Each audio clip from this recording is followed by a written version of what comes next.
मेरा दिल भी चमका दे।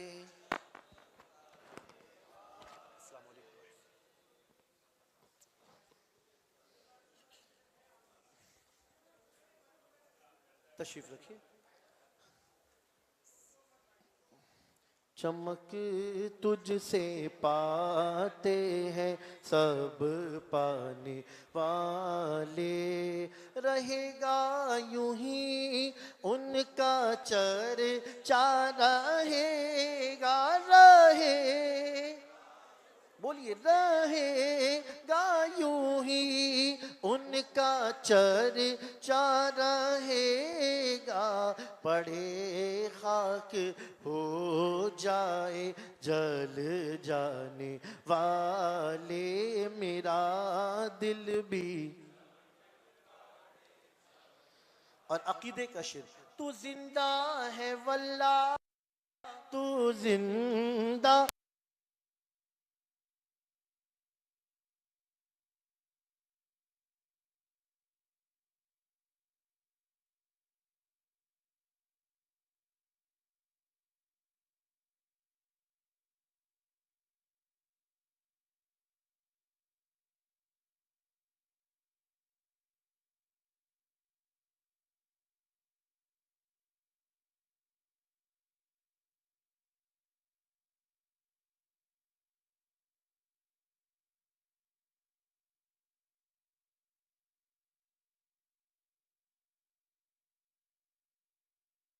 है दम में ना आना।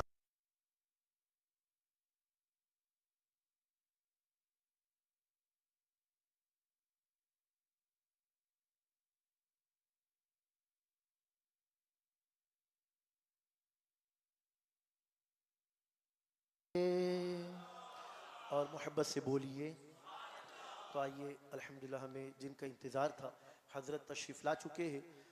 बस इतना कहना चाहूँगा कि जल रहा हूँ मोहम्मद की दहलीज़ पर सल्लल्लाहु अलैहि वसल्लम। मुझको ताके हरम की ज़रूरत नहीं, और मेरे आका का मुझ पर है इतना करम, अब किसी के करम की ज़रूरत नहीं। नारे तकबीर।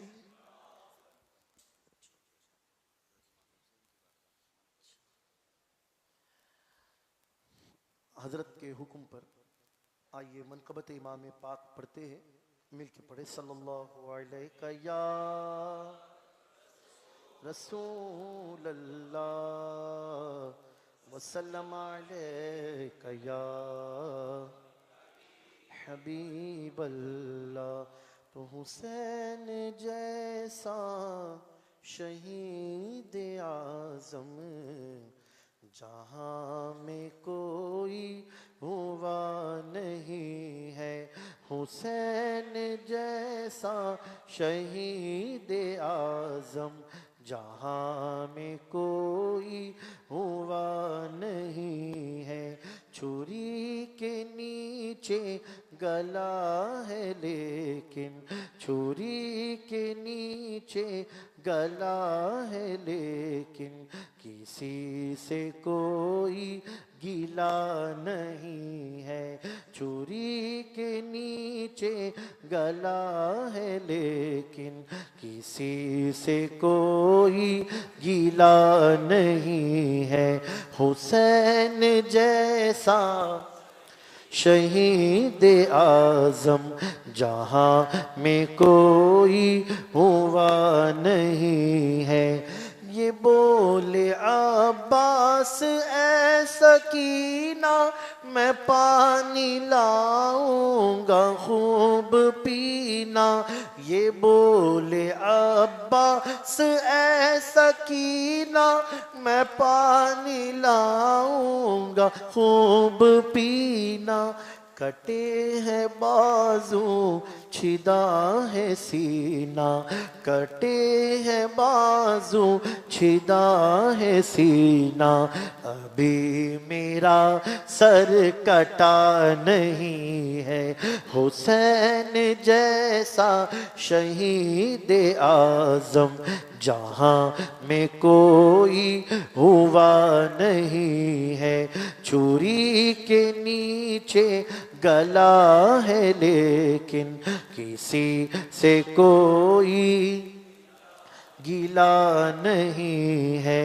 अदू थे जब सर पे तेग तोले, हुसैन सजदे में जाके बोले।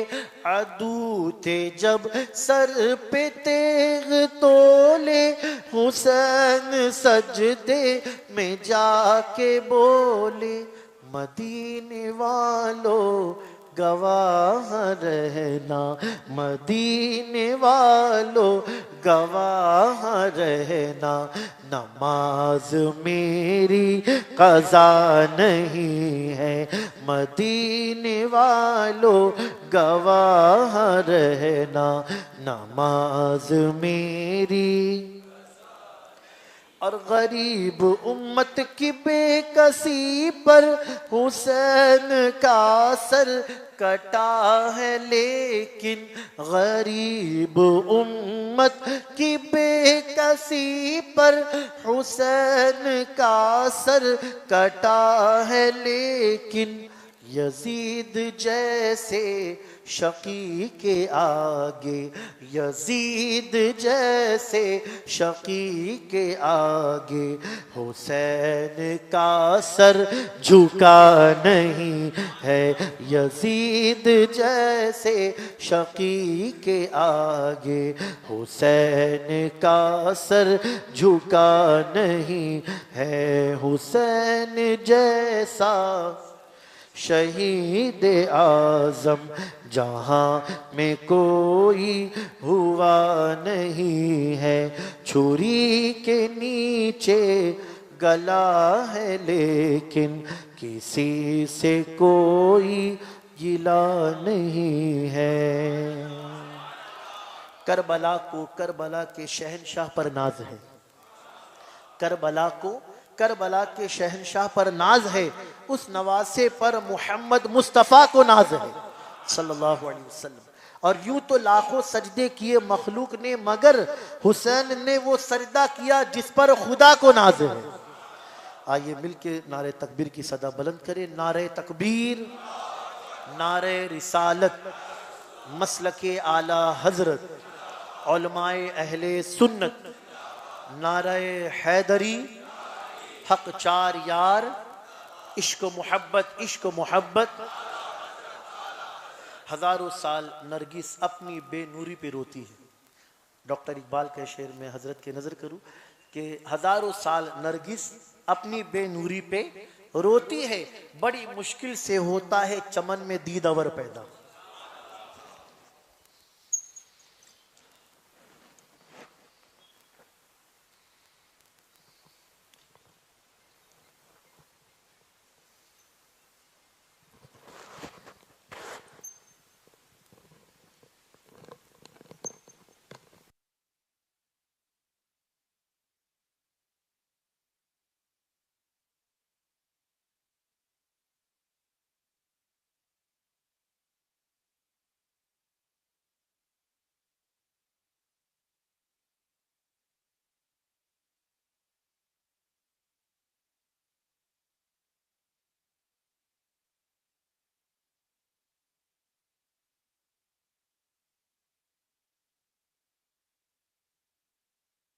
फ़अऊज़ु बिल्लाहि मिनश्शैतानिर्रजीम बिस्मिल्लाहिर्रहमानिर्रहीम वला तहसबन्नल्लज़ीना क़ुतिलू फ़ी सबीलिल्लाहि अमवाता बल अहयाउन इंद रब्बिहिम युरज़क़ून सदक़ल्लाहु मौलानल अज़ीम। बारगाह रिसालत मुआब सल्लल्लाहु अलैहि वसल्लम में दुरूद पाक का हदिया पेश करें।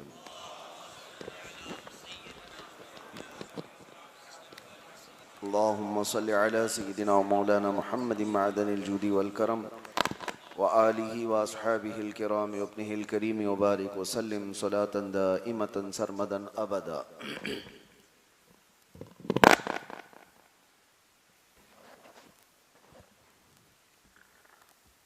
अज़ीज़ान गिरामी, आज मुहर्रमुल हराम की 10वीं तारीख़ है। इसको यौम आशूरा कहा जाता है। आशूर असल में अरबी लफ्ज़ है, 10वीं के माने में ही है। और आज तो हम करबला के वाक़यात सुनने के लिए आए हुए हैं, लेकिन साथ में आपको मैं ये बताऊं कि आशूरा की तारीख़ बहुत पुरानी है। ये दिन तारीख़ के एतबार से बड़ा अहम रहा है और हर ज़माने में इसकी फजीलत और इसकी अज़मत अंबिया इकराम अलैहिमुस्सलाम की उम्मतों ने बयान किया और एहसास किया। जैसे कि तारीख़ी रिवायात के एतबार से आशूरा के मुतालिक बड़ी यादगार चीज़ें बयान की गईं कि आज के दिन सैयदना आदम अलैहिस्सलाम की तौबा कबूल हुई, आज के दिन सैयदना नूह अलैहिस्सलाम की कश्ती किनारे लगी, आज के दिन सैयदना इदरीस अलैहिस्सलाम को आसमान पर उठाया गया, आज के दिन सैयदना मूसा अलैहिस्सलाम को फ़िरौन से नजात दी गई, फ़िरौन हिलाक हुआ। आज के दिन सैयदना यूनुस अलैहिस्सलाम को मछली के पेट से बाहर निकाला गया। ये सब चीज़ें आशूरा के दिन हुई हैं। तो ये तारीख़ी चीज़ें हैं और बाज़ रिवायात ये भी बताती हैं कि क़यामत कायम होगी तो ये 10 मुहर्रम और जुमा का दिन होगा। और बाज़ रिवायात रमज़ानुल मुबारका की 15वीं की भी आती हैं। लेकिन एक तारीख़ सिब्त रसूल, रेहानत रसूल, जिगर गोशे बतूल इमाम अली मकाम सैयदुश्शुहदा इमाम हुसैन इब्न अली रदी अल्लाह तआला अन्हु की शहादत इस तारीख़ से जो मुंसलिक हो गई तो सारी तारीख़ों में ये तारीख़ का रंग गालिब आ जाता है। वजह यह है कि रसूलुल्लाह सल्लल्लाहु अलैहि वसल्लम के घराने से इसका ताल्लुक़ है। और आज जुमा के दिन जिस तरह हम अपने घरों से दौड़े दौड़े निकल कर मस्जिदों की तरफ आते हैं, क्या वो ज़माने को हम तसव्वुर कर सकते हैं?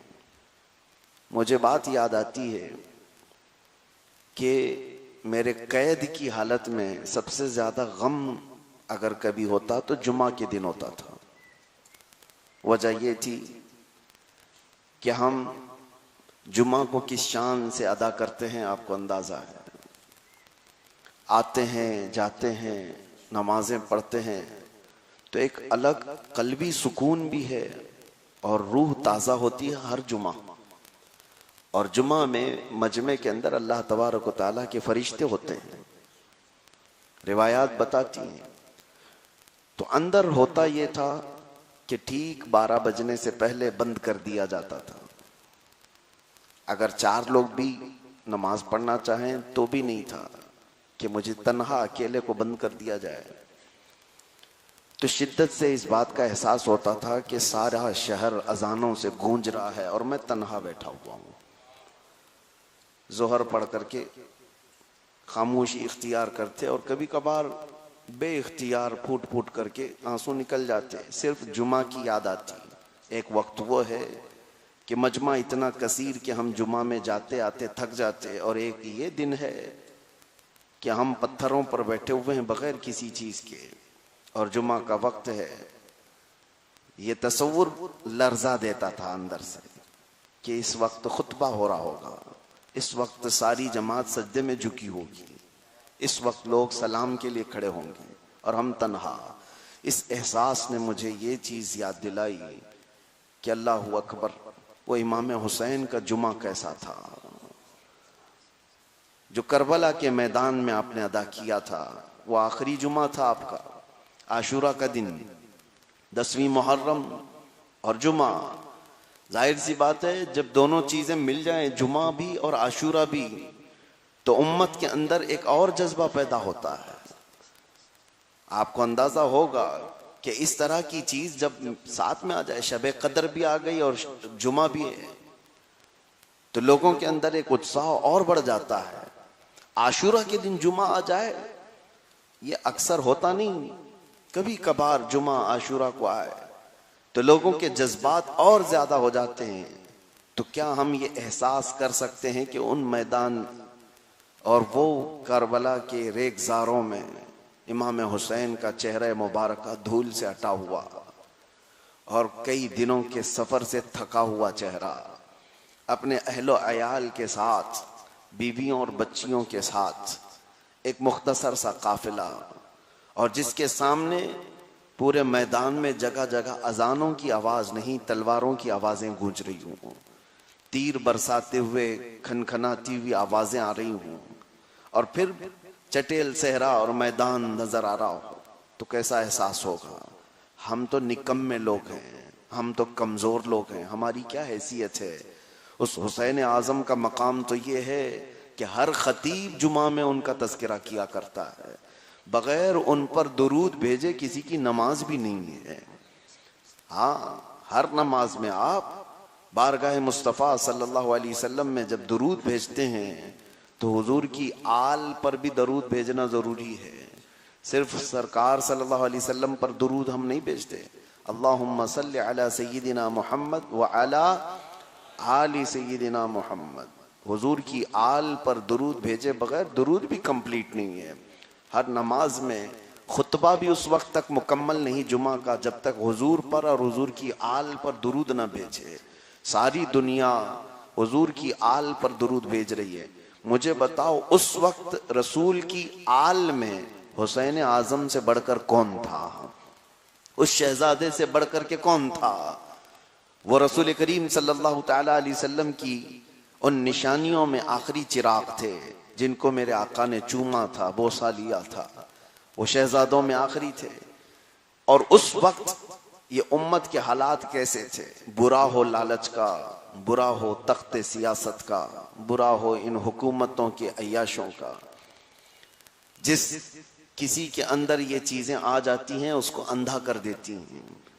दुनियावी हिर्स और दुनियावी लालच अच्छे अच्छे लोगों के तकवे को भस्म कर देती हैं। इमाम हुसैन के मुकाबले में जो लोग आए थे वो कुफार और मुशरिकीन नहीं थे कि जिस तरह बद्र के मैदान में मुशरिकीन आए थे, उहद के मैदान में मुशरिकीन आए थे, खंदक में, खैबर में यहूदी आए हुए थे। यहाँ करबला में ऐसा नहीं था। करबला में मुशरिकीन, कुफार, यहूदी, ईसाई नहीं आए थे, बल्कि यहाँ आए हुए वही मुसलमान ही थे। इनकी तमा क्या थी, इनकी लालच क्या थी? सिर्फ और सिर्फ वक्ती हुकूमत जो कायम है उसका साथ देने की ख्वाहिश। आज भी बहुत सारे लोग हैं इसी मकसद के साथ कि वहां से हमें कुछ मिल जाएगा। तो ये मुसलमानों की मुखबिरी नहीं करते, आज अपनी कौम की दलाली नहीं करते। हर जमाने में इस तरह के गद्दार और मुनाफिक पाए जाते हैं। इमाम हुसैन का मुकाबला ऐसी गद्दारों से था, मुशरिकीन से नहीं था। और आदमी को तकलीफ उस वक्त ज्यादा होती है जब अपने उसके सामने खड़े हो जाते हैं, जब अपनी जमात के लोग उससे लड़ने के लिए खड़े हो जाते हैं। हमें भी दर्द उसी वक्त होता है। हम तो शौक से लड़ लें कुत्तों से, हम तो शौक से इनसे भिड़ जाएं जो अल्लाह और रसूल के दुश्मन हैं। लेकिन हमारी सफ़ों में खड़े होने वाले जब हमारे खिलाफ खड़े नजर आते हैं तो तकलीफ अलग होती है, एहसास अलग होता है। मैंने भी महसूस किया मेरे अजीजों, मैं कोई कंपैरिजन नहीं कर रहा हूँ, एक तकलीफ के, दर्द के असर का आपके सामने इजहार कर रहा हूँ कि अक्सर ये देखा गया, अभी हमारे लोग इन्वेस्टिगेशन करने के लिए उठा करके लाए नहीं है, उससे पहले इन्वेस्टिगेशन ऑफिसर के पास कई ऐसे लोगों के फोन आते हैं, मैसेजेस आते हैं कि इनको पकड़े रहो, इनकी तहकीकात करो, ये करो, फलां करो, ये कलम लगाओ, वो कलम लगाओ। तो जाहिर सी बात है जो ऑफिसर है वो कोई मुस्लिम ऑफिसर तो नहीं था, लेकिन उसने खुद हंसते हुए बताया कि ये आपके मौलाना लोग हैं जो भेज रहे हैं, आपके मौलाना लोग हैं, कई पीर साहब लोग हैं, वो हमें ये बता रहे हैं। तो मेरे अजीजों, फिर दर्द का एहसास अलग होता है। और सच बताऊं, उस वक्त यही कैफियत है कि इमाम हुसैन को मैं इसलिए जिक्र कर रहा हूं, कुछ ऐसे मकामात जिंदगी में आते हैं जहां बद्दुआ भी नहीं निकल सकती। हम किसके लिए बद्दुआ करें? उन मुसलमानों के लिए। दिल के अंदर हमारे इतना एहसास तो रहता है कि वो भी रसूलुल्लाह सल्लल्लाहु अलैहि वसल्लम की उम्मत हैं। हम ना उनसे जंगो जिदाल कर सकते हैं, ना उनके साथ कोई बद्दुआ वाला मामला। इसीलिए इमाम हुसैन रदी अल्लाह तआला अन्हु मैदान करबला में आखिरी वक्त तक नसीहत ही करते रहे, उनसे कहते रहे कि तुम मुझे पहचानो, तुम मुझे पहचानो। मैं इमाम हुसैन का खुतबा आज भी पढ़ता हूँ तो आंखों से आंसू रवा हो जाते हैं। मैदान करबला में उनके खानदान की औरतों की आवाजें निकल गई थी उस खुतबे के बाद, जो आशूरा के दिन मेरे आका इमाम अली मकाम ने जो खुतबा दिया था। आपने पहले ही जुमले में यूं कहा था, ए कूफियो, क्या मैं वो नहीं हूं जिसको रसूलुल्लाह बोसा दिया करते थे? क्या मैं वो नहीं हूं जिसको इस दुनिया में, इस रुए जमीन पर फातिमा जहरा का आखिरी बेटा होने का शरफ हासिल है?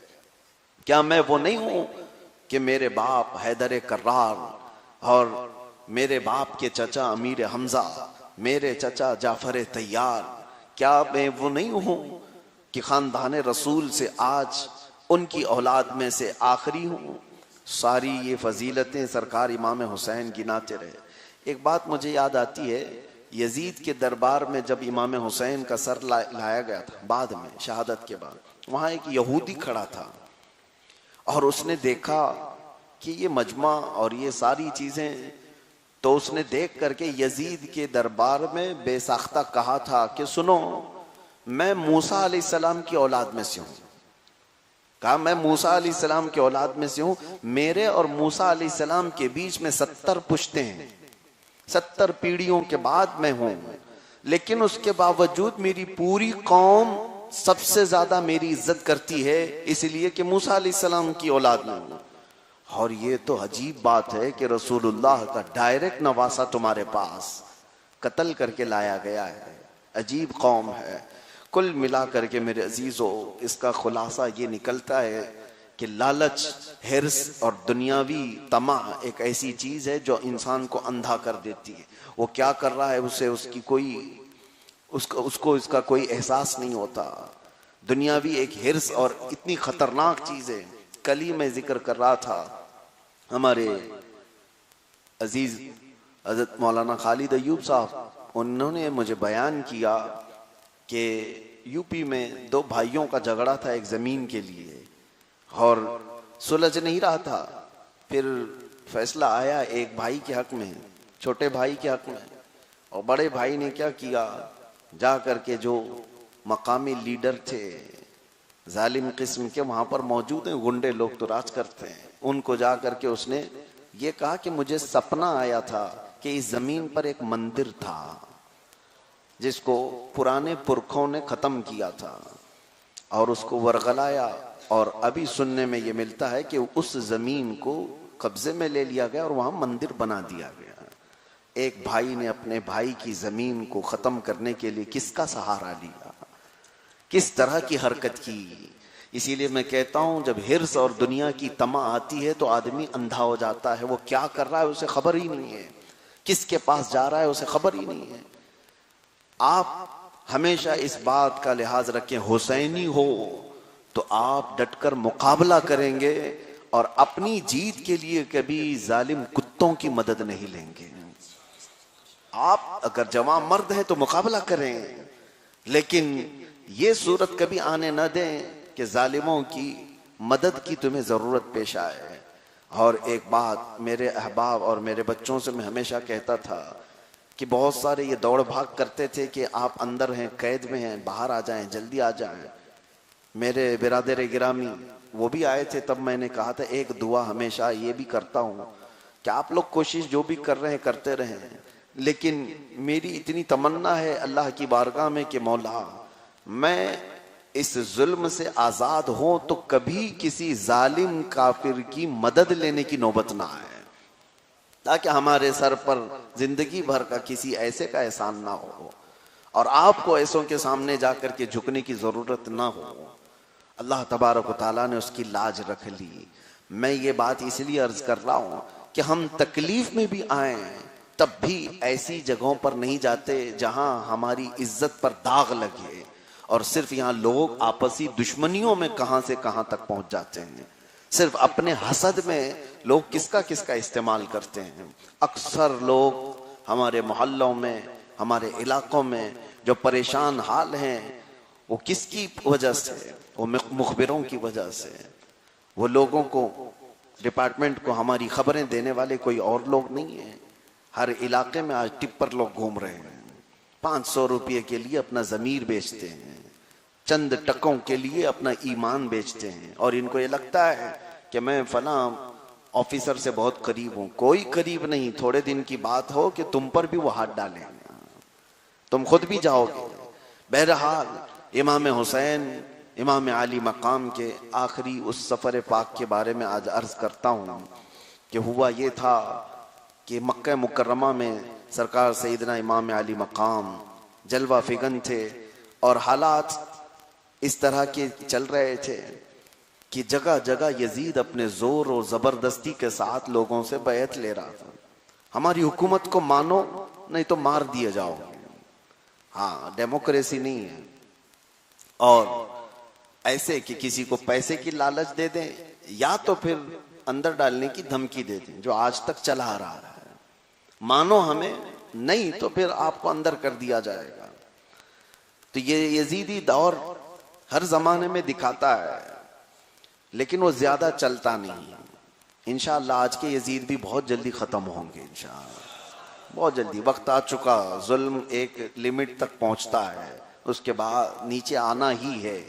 बड़े बड़े फिरौन, कारून, शद्दाद, हामान सब गिरे औंधे मुंह, तो इनकी क्या औकात है। हाँ, बस ये है कि इन अय्याम में हमें एक बड़ी आजमाइश का शिकार होना पड़ता है, और ऐसे भी नहीं कि हम आजमाए जाते हैं और तन्हा छोड़ दिए जाते, नहीं, आजमाइश में मौला डालता भी है और मदद भी वो खुद ही करता है। वरना मेरे अजीजों, हम इस जमीन पर कदम रखकर खड़े होने के भी काबिल नहीं थे। आज हम जिस तरह सफों में बैठ कर के जुमा अदा कर रहे हैं, मौला की मदद ना होती तो हम ये सजदे भी नहीं अदा कर रहे होते। अल्लाह हम की मदद होती है, वो आजमाइश में डालता जरूर है, लेकिन बंदे को तन्हा नहीं छोड़ता। हाँ, बहरहाल सरकार इमाम हुसैन के खिलाफ जो बातें आई, उसकी वजह ये थी कि तकरीबन जमाना उसने कैप्चर कर लिया, हर इलाके को अपने मातहत कंट्रोल में ले लिया। लेकिन जाहिर सी बात है, हर इलाका कंट्रोल में तो नहीं आता, हर जगह पर लोग डर तो नहीं जाते। कहीं तो अल्लाह के शेर होते हैं, और वो सोए हों तो कुछ कुत्ते ये समझते हैं कि जमीन खाली है। ऐसा नहीं है। यजीद के साथ यही मामला हुआ। सारे लोगों को किसी न किसी तरह से अपने कंट्रोल में तो ले लिया, लेकिन चंद सहाबा में हजरत अब्दुल्ला बिन जुबैर, अब्दुल्ला बिन उमर और हजरत इमाम हुसैन, ये बड़े सहाबा उस वक्त मौजूद थे जिनके मातहत लोग जज्बाती तौर पर शामिल रहते थे। इन्होंने इनकार कर दिया था, और इनकार करने की वजह कोई जाती इनाद, कोई जाती हसद नहीं था। इमाम हुसैन रदी अल्लाह तआला अन्हु यजीद की बैत को कबूल करने से इनकार किस लिए कर रहे थे? क्या उनकी पुरानी कोई दुश्मनी की वजह? अगर वैसी दुश्मनी होती तो 20 साल तक अमीर मुआविया की खिलाफत को क्यों मान करके बैठे होते? अमीर मुआविया 20 साल तक खलीफा रहे, और उस वक्त हजरत इमाम हुसैन ने कोई जंग नहीं की उनके खिलाफ, ना ही अपने खानदान को लेकर के उनके खिलाफ खड़े हुए, ना ही कभी ऐलान किया। नहीं, हजरत अमीर मुआविया के इंतकाल के बाद जब यजीद खिलाफत का ऐलान किया तो इमाम हुसैन ने कहा कि अमीर मुआविया तक तो बात ठीक थी, सहाबी रसूल थे, जैसे भी मामलात रहे वो कातिब कुरान थे, उनके हालात देखे हुए थे, लेकिन यजीद उस तरह का नहीं था अपने बाप की तरह। यजीद की अय्याशियां मशहूर थीं, यजीद का फासिक और फाजिर होना मालूम था लोगों को। क्या आप मुझे बताओ, आम लोगों की बात मैं पूछता हूं, कोई शराबी जुआरी अभी अगर मुसल्ले के पास आ जाए और कहे आज जुमा मैं पढ़ाऊंगा, कितने लोग पढ़ने को तैयार होंगे? कोई पढ़ने को तैयार होगा? और अगर आपको मालूम है कि ये जुआरी है बहुत बड़ा, ये शराब के नशे में रहता है, या ये जिनाकार है, इस तरह के सूदखोर है, आपको अगर मालूम हो तो क्या उसको मुसल्ला इमामत पर खड़े होने देंगे? आप खींच करके पीछे करेंगे। मैं आपसे पूछना चाहता हूं, ये तो 2 रकात की नमाज है, पढ़ाने क्यों नहीं देते उसको? वो ऐलान भी करे कि मैं मुसलमान हूं, फिर भी आप नहीं पढ़ाने देते। मियाँ शराब कबाब तो दूर की बात, दाढ़ी छोटी हो तो हम खड़े नहीं करते। होता है कि नहीं? ये सबका मिजाज है। अरे दाढ़ी तक नापते हैं इमाम की, उसकी नाड़ी तक देखते हैं, उसका पैजामा तक देखते हैं कहां तक पहना हुआ है। मैं आपसे ये पूछता हूं, कि आप अपने इमाम को सबसे बेहतर देखना चाहते हैं। ये मिजाज दिया किसने? ये मिजाज दिया है इमाम हुसैन। अगर इमाम हुसैन उस वक्त यजीद को अमीरुल मोमिनीन मान लेते तो हमारे मुसल्लों की इसका कोई स्टेटस नहीं होता। कल को कोई शराबी यहाँ खड़ा होता, कबाबी खड़ा होता, अगर आप उसको पीछे खींचते कि तू इमाम बनने के काबिल नहीं, तो आपको जवाब देता रसूलुल्लाह के नवासे ने यजीद को इमाम माना था, तो मैं क्यों नहीं इमाम बन सकता। हाँ, मसला सिर्फ ये था कि कयामत तक के लिए दलील बनने वाली थी।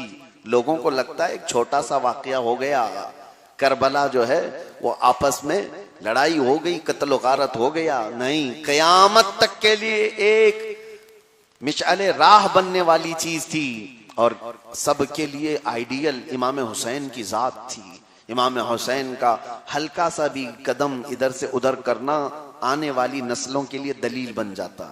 इसीलिए सरकार सैयदना इमाम हुसैन, कभी कभार ठंडे दिल से सोचते हैं तो ऐसा लगता होगा आपको, एक छोटी सी बात थी, इतने खानदान को शहीद करने की क्या जरूरत थी।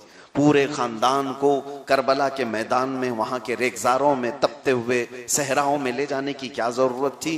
कंप्रोमाइज कर लेते तो घर बच जाता था, थोड़ी देर के लिए मान लेते तो खानदान फलता फूलता। ये तुम्हारी सोचें हैं, तुम्हारे साथ ऐसा हो तो कंप्रोमाइज कर लोगे कि खानदान बचा ले। इमाम हुसैन के हाँ ये फिक्र थी, थोड़ी देर के लिए खानदान तो बच जाएगा, रसूलुल्लाह का दीन लुट जाएगा। हाँ, इमाम हुसैन के सामने ये नजर थी कि फिर खानदान बचाएं कि दीन मुस्तफा बचाएं। उन्होंने इस बात को तरजीह दी, खानदान लुटता है तो लुट जाए, नबी का दीन लुटने ना पाए, मेरे आका के दीन पर कोई हमेशा के लिए एक धब्बा आने ना पाए। और उन्होंने वो अजीमत का रास्ता इख्तियार किया। सरकार इमाम आली मकाम को जब जोर जबरदस्ती किया गया कि आपको बैत कबूल करना ही होगा वरना जीने नहीं दिया जाएगा, तो इस वजह से आप मदीना छोड़कर मक्का चले आए अपने खानदान को लेकर। मक्का मुकर्रमा जब वहां आए, रमजान का महीना पूरा आपने गुजारा, शव्वाल गुजारी, जिलकादा गुजारा, 3 महीने तक आप वहीं रहे। हालात नॉर्मल थे, अच्छे थे, मक्का में जंग नहीं हो सकती थी। लेकिन बुरा हो इन कूफियों का, इमाम आली मकाम को बैठे बिठाए अपनी तरफ बुलाने पर जिद किया, इसरार किया, हजारों खत लिखे और आने पर मजबूर किया। इमाम आली मकाम निकलने के लिए तैयार हुए, लेकिन उससे पहले अपने मोहतमद इमाम मुस्लिम बिन अकील को कूफा के हालात देखने के लिए भेजा भी था। इमाम मुस्लिम बिन अकील आए, शुरू में लोगों ने उनके हाथ पर बैत किया। रिवायात ये बताती हैं 40,000 तक लोग उनके साथ शामिल हुए थे। 40,000 का मजमा किसी के साथ आ जाए तो फिर जाहिर सी बात है एक विजन बन जाता है कि सारा इलाका हमारा है, सारे लोग चाहने वाले। आपने खत भी लिख दिया इमाम हुसैन को कि हालात सब अच्छे हैं, आप तशरीफ लाएं, सबों ने मेरे हाथ में आपके नाम पर बैत की है, आप तशरीफ लाएं। इमाम हुसैन की बारगाह में खत तो पहुंचा, लेकिन अचानक कूफा के हालात बदले। उबैदुल्लाह बिन जियाद नाम के सख्त जालिम किस्म के गवर्नर को यजीद ने कूफा का गवर्नर बनाकर भेजा। वो पहले बसरा का गवर्नर था, वहां से उसको यहाँ की हुकूमत दी गई। जैसे होता है अपना आदमी बिठाना है ताकि सबके ऊपर दबाव बनाए। वहाँ कूफा के जो गवर्नर थे नौमान बिन बशीर, उन्होंने नरमी इख्तियार की थी, अहले बैत से वो मोहब्बत करते थे, उनको माजूल कर दिया गया, तुम चलने के काबिल नहीं हो, हमारा आदमी चलाएगा। उबैदुल्लाह बिन जियाद को भेजा गया गवर्नर बना करके, और उसके बाद वो जालिम ऐसा था, आते ही उसने ऐलान किया कि जो मुस्लिम बिन अकील की वफादारी छोड़ दे उसको अमान दिया जाएगा, और जो उनके साथ होगा उसको पकड़कर कत्ल किया जाएगा। कितने लोगों को उसने मारना शुरू किया। मेरे अजीजों, ये जो दहशत का माहौल है वो कूफा में पहले फैलाया गया था। हजरत हानी बिन उरवा, जिनके घर पर इमाम मुस्लिम बिन अकील रह रहे थे, उनको बुलाकर कत्ल किया, और इमाम मुस्लिम बिन अकील को गिरफ्तार करके कत्ल करके उनका सर दारुल इमारत से नीचे गिराया गया, और फिर उनके जिस्मों को गलियों में खींचा गया, और उसके बाद छत के करीब ये लाशों को लटकाया गया ताकि पूरे कूफा वालों में एक हैबत फैल जाए, एक दहशत तारी हो जाए। किस तरह से हम मारते हैं ये देख लो। हर वक्त के हर जमाने के जालिम ये काम करते हैं। आज वक्त बदला है और वीडियो फैलाए जाते हैं, किसी को मारने के, किसी मुसलमान को पकड़ करके उसकी मॉब लिंचिंग की जाएगी, और उसके वीडियो बनाए जाएंगे। वायरल करने वालों में आप तो माहिर ही हैं। सारे लोग तो, हमारी कौम तो वायरल करने में मशहूर है। कोई ये गुस्ताखी भी आई तो ये 40-50 लोगों को भेजते हैं कि देखो नबी की शान में गुस्ताखी कैसे कर रहा है। हुजूर के शान में भौंकने वाले कुत्तों के वायरल करने में आप जरिया बनते हैं। हम तो खोल के भी नहीं देखना चाहते हैं। कोई अगर भेज दे तो ओपन करके सुनना भी हम नहीं चाहते कि कहीं इस गुनाह में हम बराबर के शरीक ना हो जाए।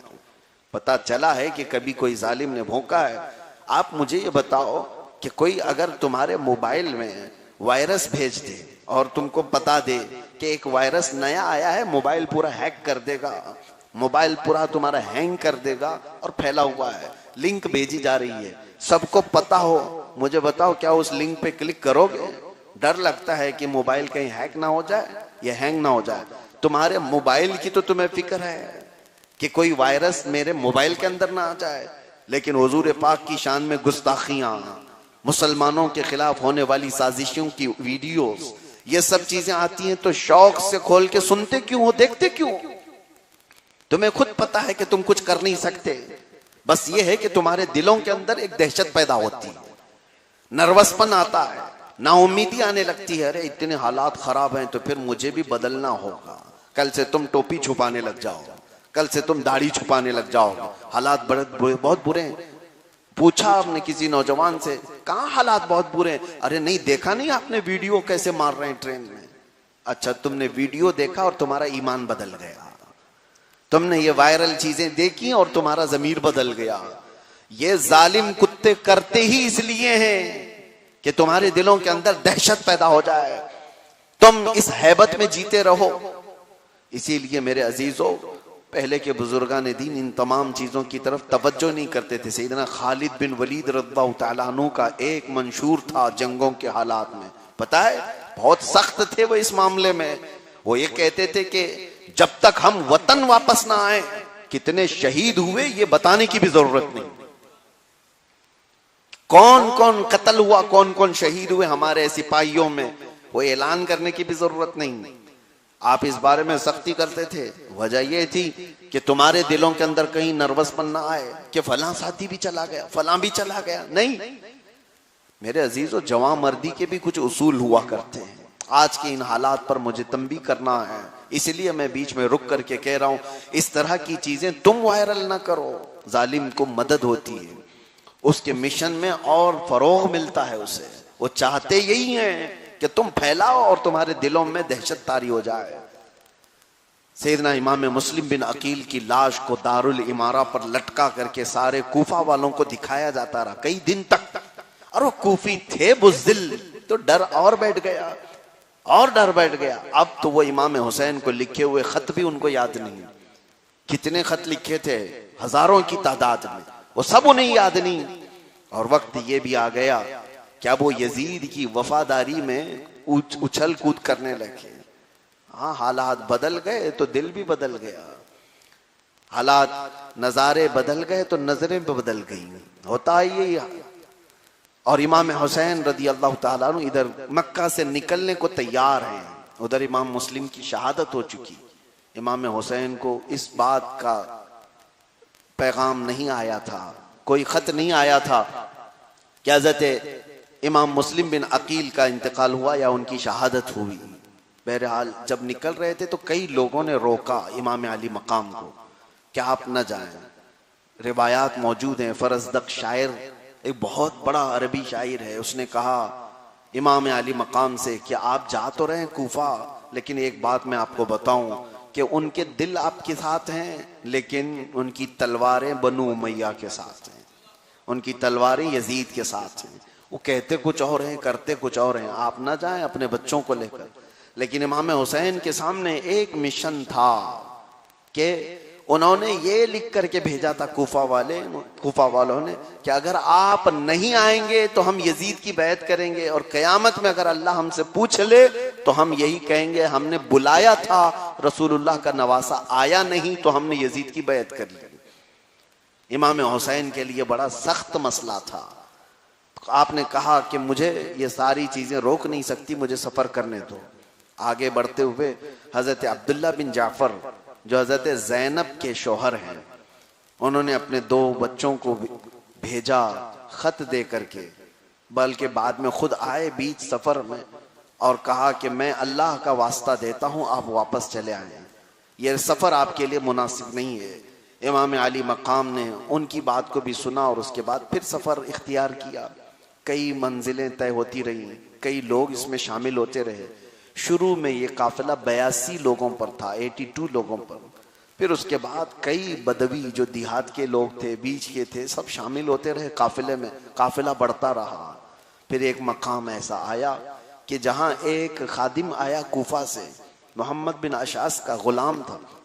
उसने खबर दी कि आपके भाई मुस्लिम बिन अकील को शहीद कर दिया गया और जिस घर में वो रहते थे हानी बिन उरवा, उनको भी कत्ल कर दिया गया। तो जैसे ही ये खबर आई तो इमाम हुसैन उस वक्त सोचने लग गए, तरद्दुद के शिकार हुए कि अब क्या किया जाए। मेरे मोतमद, मेरे वकील खास को ही उन्होंने मार दिया, तो इसका मतलब है हालात बदल गए हैं। अब इमाम हुसैन रदी अल्लाह तआला अन्हु ने अपने काफिले में जितने लोग शरीक थे सबको मुखातिब करके फरमाया कि अब जो यहां से जाना चाहता है वो वापस चला जाए। और हम भी अब इरादा करते हैं। इसी असना में इमाम मुस्लिम बिन अकील के जो भाई थे काफिले में, उन्होंने कहा हमारे भाई का दर्दनाक अंदाज में कत्ल हुआ है, अब तो वापस जाने का सवाल नहीं होता। इमाम अली मकाम से उन्होंने कहा हम तो उसका इंतकाम लेंगे, किसास लेंगे, हमारे भाई को बिना किसी वजह के उन्होंने कत्ल किया है। तो इमाम हुसैन के सामने अब दूसरा मसला था कि जा तो सकते थे वापस, लेकिन अब हमारे भाई को कत्ल किया गया है, तो क्या उनके कत्ल को छोड़ करके वैसे ही चला जाए। और उनके भाइयों के भी काफिले में शिरकत इमाम हुसैन को पता थी। तो सारे भाइयों ने, इमाम मुस्लिम बिन अकील के भाइयों ने कहा कि नहीं, हमें जाना है, मुकाबला करना है। इमाम हुसैन उनकी बात पर फिर जाने को तैयार हुए, लेकिन ऐलान फरमाया कि दूसरे जितने लोग हमारे काफिले में शरीक हुए हैं उनको मैं इख्तियार देता हूं, तो जो जाना चाहे वो जा सकता है। तकरीबन 130 लोग थे जो काफिला छोड़कर चले गए।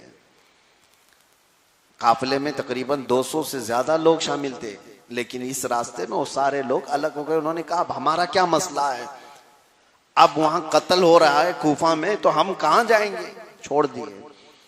हमेशा इस बात को याद रखें, जिंदगी के सफर में कितने आते हैं कितने छोड़ते हैं, ये तुम्हारे अज़्म और हौसले पर फर्क नहीं पड़ना चाहिए।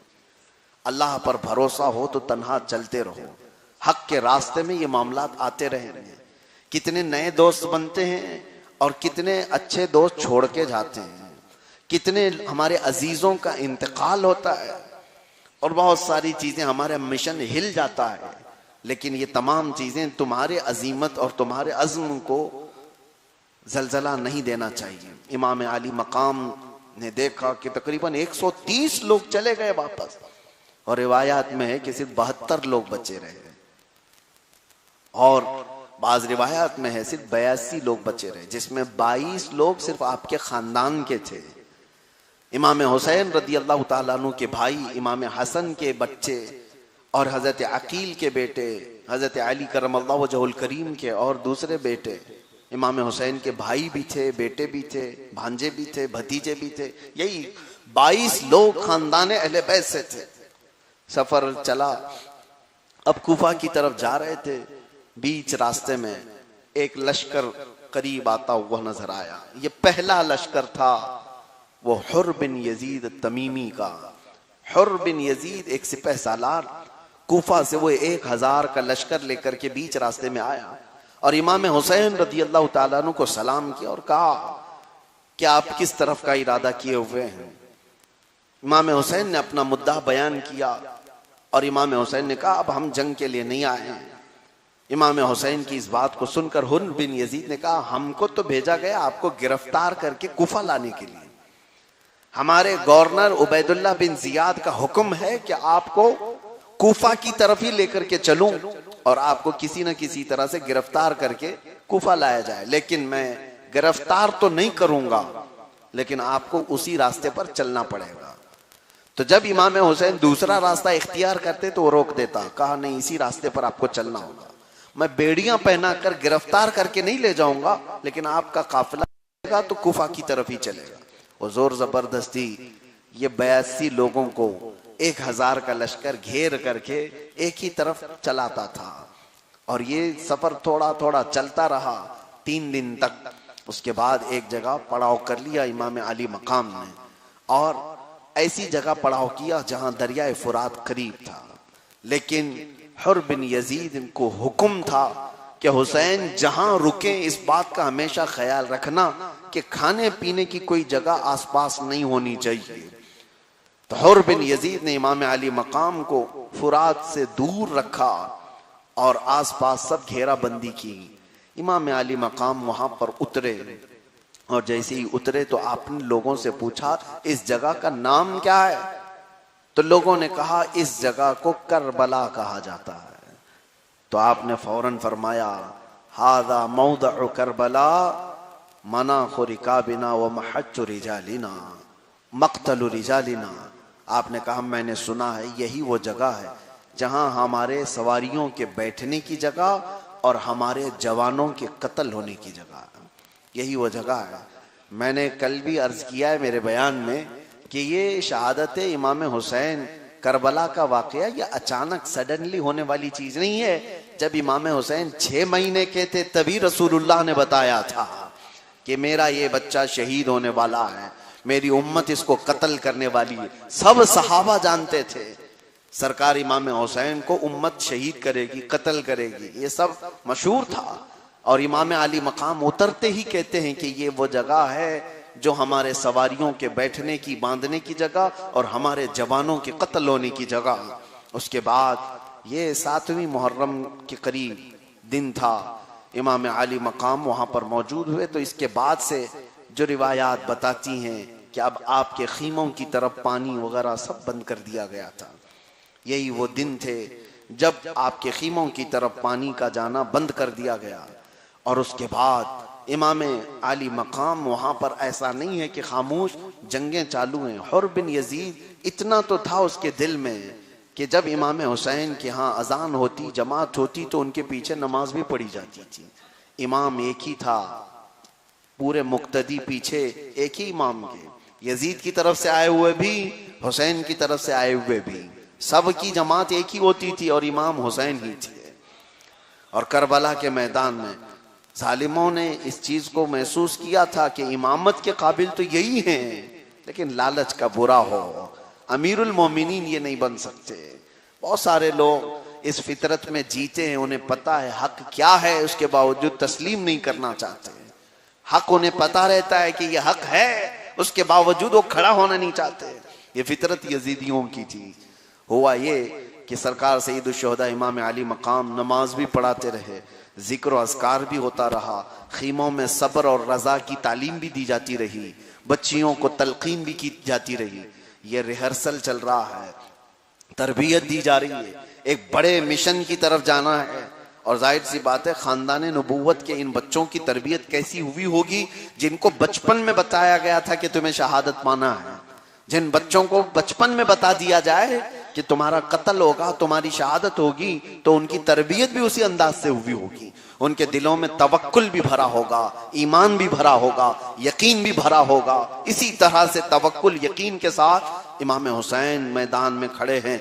आप कभी सोचें कि तन्हा अगर आप हो जाएं किसी हाल में, सफर में ही, तो आप चीखना चिल्लाना शुरू कर दें, लोगों को हाथ दिखाना शुरू कर दें, हाय मदद, हाय मदद, कोई है इधर आसपास जो मेरे घर वालों को बचा ले। रोना बिलबिलाना तो इंसान की फितरत है, लेकिन एक रिवायत भी ऐसी नहीं मिलती कि इमाम हुसैन ने मैदान करबला से चीख मार कर किसी को पुकारा हो, हाय मदद, कोई आ जाए मेरे बच्चों को बचाए। नहीं, वो तन्हा 56 साल की उम्र में अपने बच्चों के पास खुद जाते थे, अपनी बेटियों के पास खुद जाते थे, जहां पानी की शिद्दत उन्हें परेशान करती। 2 जुमले इमाम हुसैन के ऐसे होते कि उनको ठंडा कर दिया करते। खानदान अहले बैत के अफराद कहते हैं, जो आखिरी बचे हुए इमाम ज़ैनुल आबिदीन हैं, वो फरमाते हैं कि हमारे करबला में हालात ऐसे थे कि शिद्दत की प्यास जब लगी 10वीं मुहर्रम को, तो हमारे पास कुछ बाकी नहीं रहा था, यहां तक कि माओं के सीनों से दूध तक सूख गया था, बच्चे बिलकते थे, लेकिन एक ही दवा थी हमारे पास, एक ही दवा थी, शिद्दत की प्यास। बेकरार करती तो एक बार चेहरे इमाम हुसैन को देखते थे, प्यास हल्की हो जाती थी, ये शिद्दत में कमी आ जाती थी। ये सिफत रसूलुल्लाह के साथ थी। सहाबा बयान करते हैं हजरत अबू हुरैरा कि जब हमें शिद्दत की भूख लगती तो हम चेहरे रसूल को देख लेते थे। वो दवा थी, वो ग़िज़ा थी, वो शिफा थी। यही चीज खानदान अहले बैत के साथ इमाम हुसैन के चेहरे पाक में थी। वो कहते हैं चेहरे इमाम हुसैन हमें सब्र और देता था, तवक्कुल और बढ़ाता था, यकीन और बढ़ाता था। इमाम अली मकाम ने सियासी ये तमाम लुटेरों को कभी बुलाया नहीं कि आओ मेरी मदद करो। हाँ, करबला के मैदान में जो खुतबे इमाम हुसैन के हैं वो सारे खुतबे सामने आने वाले लोगों के लिए ही थे कि तुम अपने हाथों को मेरे खून से न रंगो, तुम जहन्नम में न जाओ। इसलिए उनके खुतबे थे, ये नहीं कि ए यजीदियों आओ तुम मेरी मदद करो, मेरे बच्चों को बचा लो। नहीं, आप खुद सामने आने वालों को बचाना चाहते थे कि तुम जहन्नम में जाओगे। अब सुनिए, हुर बिन यजीद ने रोक तो दिया और उसके बाद इमाम हुसैन के साथ उसने बहुत सख्ती तो नहीं की, कोई मार धाड़ या कोई जंग नहीं की। 3 दिन गुजर गए तो सुना, 2 दिन गुजर गए तो उबैदुल्लाह बिन जियाद को किसी ने खबर दी कि हुर बिन यजीद हुसैन इब्न अली को कूफा की तरफ ला नहीं रहा है, एक ही जगह पर रुका दिया है और ना उनको पकड़ता है ना उनको गिरफ्तार करता है। तो ये बात सुन करके उबैदुल्लाह बिन जियाद ने अम्र बिन साद एक शख्स को बुलाया और उससे कहा 4000 का लश्कर दे करके भेजा, करबला जाओ। अम्र बिन साद कौन है जानते हो? ये करबला के मैदान में 4000 का लश्कर लेकर के आने वाला कौन है? अशरे मुबश्शरा में से मौजूद सहाबी रसूल साद इब्न अबी वक्कास का बेटा है। बाप इस मकाम पर है, अल्लाहु अकबर। और मकाम बताऊं, साद इब्न अबी वक्कास का मकाम, साद इब्न अबी वक्कास का मकाम जानते हो? ये उन 10 सहाबा में से जिनको हुजूर ने जन्नत की बशारत दी। इतना ही नहीं, तन्हा वो एक सहाबी हैं जिनको रसूलुल्लाह ने कहा था साद तीर चलाओ तुम पर मेरे माँ बाप कुर्बान। एक ही सहाबी हैं जिनको खुद रसूलुल्लाह ने कहा था इर्मी या साद भी अभी अंत व उम्मी, मेरे माँ बाप तुझ पर कुर्बान हो, ऐ साद तीर चलाओ। उस साद इब्न अबी वक्कास का बेटा है जो करबला के मैदान में इमाम हुसैन के मुकाबले में आ गया। ये हमेशा याद रखो, बहुत अच्छों के बेटे बहुत अच्छे निकलें ये जरूरी नहीं है, और बहुत बुरों के बेटे बहुत बुरे हो जाएं ये भी जरूरी नहीं। अबू जहल के बेटे इकरमा सहाबी रसूल थे, बारगाह मुस्तफा में गुलाम थे, और कई ऐसा हुआ कि साद इब्न अबी वक्कास का बेटा अम्र बिन साद निकला।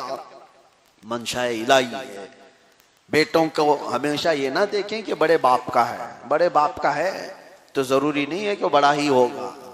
कभी कभार बहुत बड़े बाप का बेटा बहुत छोटा निकल जाता है, बहुत गलत भी निकल जाता है। पीरों के यहाँ भी यही मिजाज हो, हर खानका में हर पीर के बेटे का जरूरी नहीं कि पीर का बेटा पीर ही पैदा हो। हाँ, कई जगह ऐसा भी हो जाता है कि पीर का बेटा पैर हो जाए। ये तारीख में देखा गया है। अंधभक्ति नहीं है हमारे यहाँ, अंधी तकलीद नहीं है, अंधी तकलीद नहीं है। तकवा की बुनियाद पर हमारे यहाँ हर कोई अफजल है, बाकी किसी की वजह से नहीं, तकवा की बुनियाद पर। अम्र बिन साद 4000 का लश्कर लेकर के करबला के मैदान में आया और उसको एक लालच दी गई थी कि ईरान का एक शहर है रे, वहां की हुकूमत उसके हाथ में दी गई कि अगर तू जाएगा करबला फतह करके आएगा तो रे की हुकूमत तुझे दी जाएगी। वो सिर्फ एक जगह की हुकूमत उसकी नजर में समाई थी। हालांकि वो शख्स ऐसा है जो जानता था कि हुसैन का मकाम क्या है। वो अपने बाप साद इब्न अबी वक्कास से भी सुना था अहले बैत क्या है।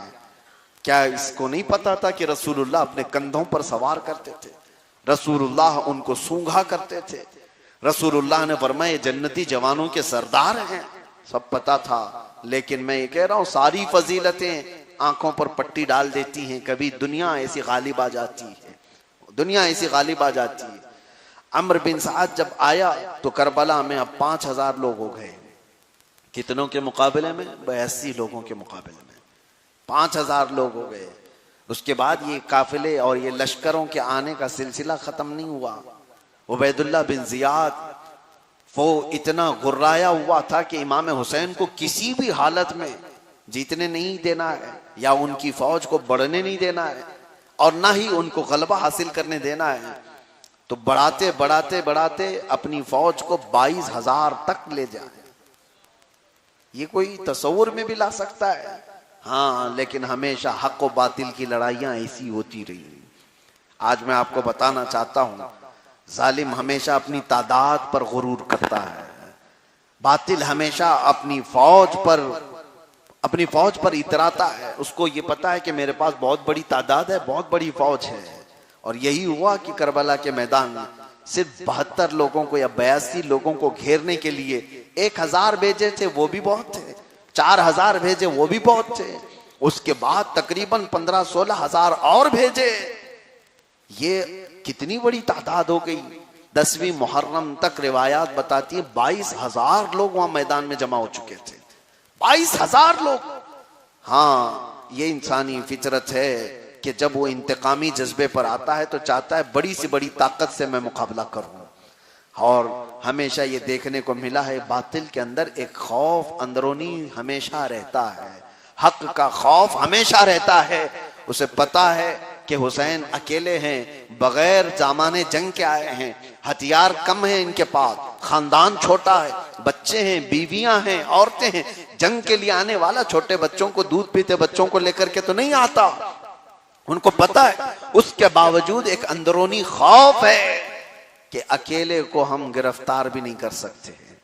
ये डर अल्लाह ताला ने हर जमाने में कायम रखा है, हर जमाने में कायम रखा है। हजरत किफायत अली काफी रहमतुल्लाह ताला अलैह है, ये मुरादाबाद शहर के मशहूर आलिम दीन हैं, जिनको गिरफ्तार करके सूली पर चढ़ाया गया था, जिनकी मशहूर जमाना नात है, कोई गुल बाकी रहेगा न चमन रह जाएगा, पर रसूलुल्लाह का दीन हसन रह जाएगा। आजादी से पहले के वो आलिम दीन जिनको गिरफ्तार किया गया, मैं यहाँ बात बीच में क्यों कह रहा हूँ कि वो किफायत अली काफी की जुबान से परेशान थे लोग। ये अंग्रेजों का दौर था, उन्होंने एक आलिम को गिरफ्तार करने के लिए 3000 कुत्ते भेजे थे। 3000 फौजी आए थे एक आलिम दीन को गिरफ्तार करने के लिए। तो ये नई बात नहीं है। अरे मियाँ, एक का मुकाबला एक से नहीं होता, इतना तो आप तस्लीम कर लो कि हमेशा से तादाद कभी भी देखोगे कि हम थोड़ी सी तादाद में रहे और कुत्ते बहुत बड़ी तादाद में रहे। आप डरो मत, मैं बार बार कुत्ता कह रहा हूं, आपको कुछ नहीं होगा, जो होना है वो होकर रहेगा इंशाअल्लाह। इसलिए कि इमाम आली मकाम ने मैदान करबला में एक जुमला कहा था, मैं वो बाद में दोहराऊंगा। हम इसे ही नहीं कहते, हजरत उमर ने भी ये जुमला कहा था, और हम ऐसे ही नहीं कहते। हजरत इमाम आली मकाम ने ये जुमला कहा था। इंशाअल्लाह अज़ीज मैं आखिरी वक्त में वो सुनाता हूं। तो जब वहां पहुंचे तो 22,000 का लश्कर ये बता रहा था कि तुम्हारे अंदर डर कितना है, बता रहा था कि तुम्हारे अंदर बुज़दिली कितनी है, कि एक शेर हैदर को तुम मुकाबले के लिए 2-4 लोग भी काफी हो सकते थे, लेकिन तुम्हारा दिल ये बताता है कि हैदर कर्रार का शेर 2-4 के लिए नहीं है।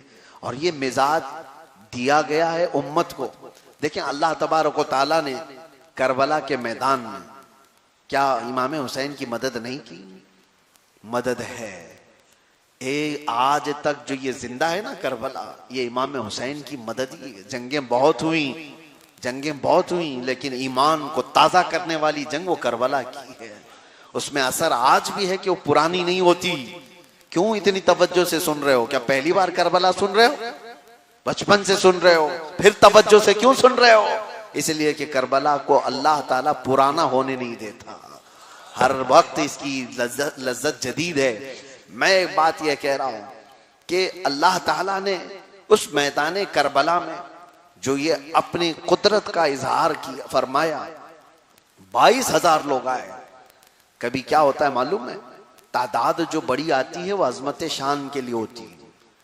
रसूल करीम सल्लल्लाहु ताला अलैहि वसल्लम मैदान बद्र में थे, 313 थे, 1000 लोग सामने थे। अल्लाह मदद फरमा रहा है। किस तरह से मदद फरमाया बद्र में? पता है आपको? फरिश्तों को आसमान से उतारा गया। कितने फरिश्ते? 5000 फरिश्ते, कुरान में इसका जिक्र है। कितने फरिश्ते उतारे? 5000 फरिश्ते बद्र के मैदान में उतारे गए। अरे मियां, कभी आपने सोचा एक फरिश्ते की ताकत क्या है? एक फरिश्ते की ताकत यह है कि वो जितने कुत्ते आए थे 1000 फूंकों में उड़ जाते हैं। एक पर हिलाने से जिब्राइल के पूरी बस्ती भस्म हो गई थी। उनके एक आवाज से शुएब अलैहिस्सलाम की कौम हमेशा के लिए खत्म हो गई थी। एक फरिश्ता ही काफी है इनको ठिकाने लगाने के लिए। 5000 फरिश्ते आए थे बद्र के मैदान में। क्या वो इतने बड़े लोग थोड़ी ना थे? यहां पर 5000 फरिश्ते जो उतारे गए थे, मुफस्सिरीन फरमाते हैं वो हुजूर पाक सल्लल्लाहु ताला अलैहि वसल्लम की अज़मत शान बयान करने के लिए, अज़मत शान बयान करने के लिए एक फरिश्ता भी काफी था। लेकिन अल्लाह ताला अपने हबीब की शान बयान करने के लिए तादा। और कभी कभार क्या होता है मेरे अजीजों, यही करबला के मैदान में हम देखते हैं, वो जालिम चाहते तो बराबर बराबर के मुकाबले में आते, लेकिन गैर इख्तियारी तौर पर वो 82 के मुकाबले में 200 नहीं आए, 82 के मुकाबले में 300 नहीं आए, 82 के मुकाबले में 400-500 या 1000 नहीं आए। सीधे उन्होंने तादाद 22,000 की बना दी, क्योंकि एक मिजाज दुनिया को ये देना था कि हुसैन वाले जब भी हों उनसे मुकाबला अकेले में नहीं होगा, 22,000 कुत्तों को लाना पड़ेगा, तब जाकर के शेर को घेरे में लिया जा सकता है। और लिया भी जाएगा, लेकिन एक जुमला याद रखें, हुसैन आजम के वफादारों को गिरा तो सकते हो, मिटा कभी नहीं सकते, मिटा कभी नहीं सकते। 22,000 क्या 22 लाख लेकर के आओ, गिरा तो सकते हो मैदान में, लेकिन मिटा नहीं सकते। और ये चीज असरात आज भी हम देख रहे हैं, आज भी हम देख रहे हैं। इसीलिए मरने का डर अपने दिल में समा कर मत बैठना। हाँ, कहीं फांसी पर चढ़ने का खौफ तुम्हें सताते हुए नींदें उजाड़ न थे। मेरे अजीजों, एक जुमला हमेशा याद रखें, हमें भी पता है हमारे साथ क्या होने वाला है। हमने ओखली में सर रख दिया है तो फिर मुसल से क्या डरना। हमें पता है इस दुनिया में मरने के लिए ही आए हैं, कोई भी करोड़ों साल जीने के लिए नहीं आया है। सबको पता है किसी हॉस्पिटल में मरेंगे क्या घर के बिस्तर पर पांव रगड़ कर मरेंगे। जब पता है ही दुनिया से जाना है तो अल्लाह के कलमे को बुलंद करके क्यों ना जाएं, अजमत मुस्तफा को बयान करके क्यों ना जाएं। क्योंकि जाने के वक्त ये शर्मिंदगी तो ना हो कि थोड़ा वक्त मिल गया होता, हुजूर की मोहब्बत सिखा करके गया होता। मरने के वक्त ये एहसास तो ना हो कि मैं कलमा भी बुलंद आवाज से पढ़ ना सका। मरने के वक्त ये एहसास भी ना हो किसी कुत्ते के मुकाबले में मैं खड़ा भी ना हो सका। इसलिए जब तक जुबान चल रही है, गंग होने से पहले, बीमारियां आने से पहले, हम तो ये चाहते हैं जो कह सके वो कह दें, मरने के वक्त शर्मिंदगी तो ना हो। इसलिए कि मरे यजीद भी हैं, मरे अबू जहल भी, मरा अबू जहल भी, अबू लहब भी, लेकिन शर्मिंदगी के साथ गए हैं, अपने आप को रुस्वा होते हुए देख करके गए हैं। लेकिन मौला हुसैन का एक भी शहजादा शर्मिंदगी से मौत नहीं मरा। कोई शहीद ऐसा नहीं हुआ कि सर झुका करके गया हो। बल्कि आपको करबला के मैदान में मैं अब सुनाता हूं 10वीं मुहर्रम को उन शहजादों ने किस तरह के जौहर पेश किए हैं। अल्लाह अल्लाह, उनकी तलवारों की झनक खनक को हजारों सलाम, उनके चेहरों की चमक को करोड़ों सलाम, उनके घोड़ों पर बैठने की अदाओं को हजारों सलाम, उनके लिबास को संभालने की अदाओं को सलाम, उनके गुर्राने की अदाओं को सलाम। करबला के मैदान में ऐसे नहीं कि सर झुकाए आते थे, डरे दुबके आते थे या भीख मांगते थे कि छोड़ दो, हमें जाने दो, रास्ता दे दो, हम इतना पैसा दे देंगे, उतना पैसा दे देंगे, कंप्रोमाइज कर लो। कंप्रोमाइज का लफ्ज तो वहां की डिक्शनरी में था ही नहीं। अगर होता तो इतने दिन तक भूखे और प्यासे नहीं रहते, पहले ही दिन कंप्रोमाइज करके मक्का से ही अमन के साथ रह जाते। मौला इमाम हुसैन ये 7, 8, 9 यहाँ करबला में गुजारते रहे। रोजे से होंगे आप लोग, आशूरा का दिन है और आपको पता है दोपहर होते ही हलक के अंदर किस तरह की सख्ती आ जाती है, कांटे चुभने लग जाते हैं, शाम तक की प्यास बर्दाश्त नहीं हो पाती। नाश्ता ना करे तो आदमी का जिस्म हल्का होने लगता है। उन शहजादों की कुव्वत हैदरी को देखो, जिनको पानी बंद कर दिया गया, खाने का कहां से। 3 जिलहिज्जा को ये मैदान, ये काफिला मक्का से निकला था 3 जिलहिज्जा को और पहुंचा है मुहर्रम की 3 को। 1 महीने का सफर किया है, पैदल सफर किया हुआ काफिला है, पैदल सफर किया हुआ काफिला है। मेरे अजीजों, किस तरह से वहां पहुंचे थे। और उसके बाद पानी बंद और खाने की चीजें बंद, उस वक्त एक चीज ये भी मैं आपको बताऊं, आज आपको क्या ये सिमिलरिटी नहीं दिखती कि जब भी ये जालिम किसी से लड़ना चाहते हैं तो इकोनॉमिक पाबंदी पहले लगाते हैं, सैंक्शन पहले लगाते हैं।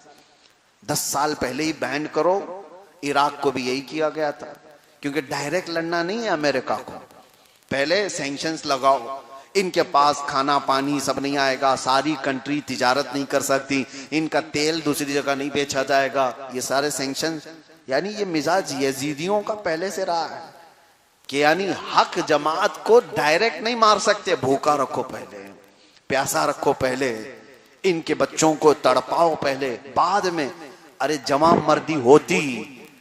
मर्दी तुम्हारे पास होती तो इन शेरों का शिकम सहरी में मुकाबला तो करके देखते, जब ये पेट भरे हो उस वक्त तुम मुकाबला तो करके देखते। आज भी दुनिया जो लड़ती है निहत्ता करके लड़ती है, उसको सब चीजों से बिल्कुल आरी करके लड़ती है। ये मिजाज यजीदियों का पहले से। इमाम हुसैन पर पाबंदी लगाई गई, खाने पीने की चीजें, जिस्म तो निढाल हो सकते हैं। 10वीं मुहर्रम का दिन आया, आशूरा का दिन था। उस वक्त मेरे अजीजों हालात ये बने कि 22,000 का लश्कर खड़ा है। ये इमाम अली मकाम का आखिरी खुतबा था। आपने उन लोगों को मुखातब करके फिर कहा, ऐ लोगों मेरे हक को पहचानो, मैं फातिमा जहरा का बेटा, हैदर कर्रार का नूर नजर, रसूलुल्लाह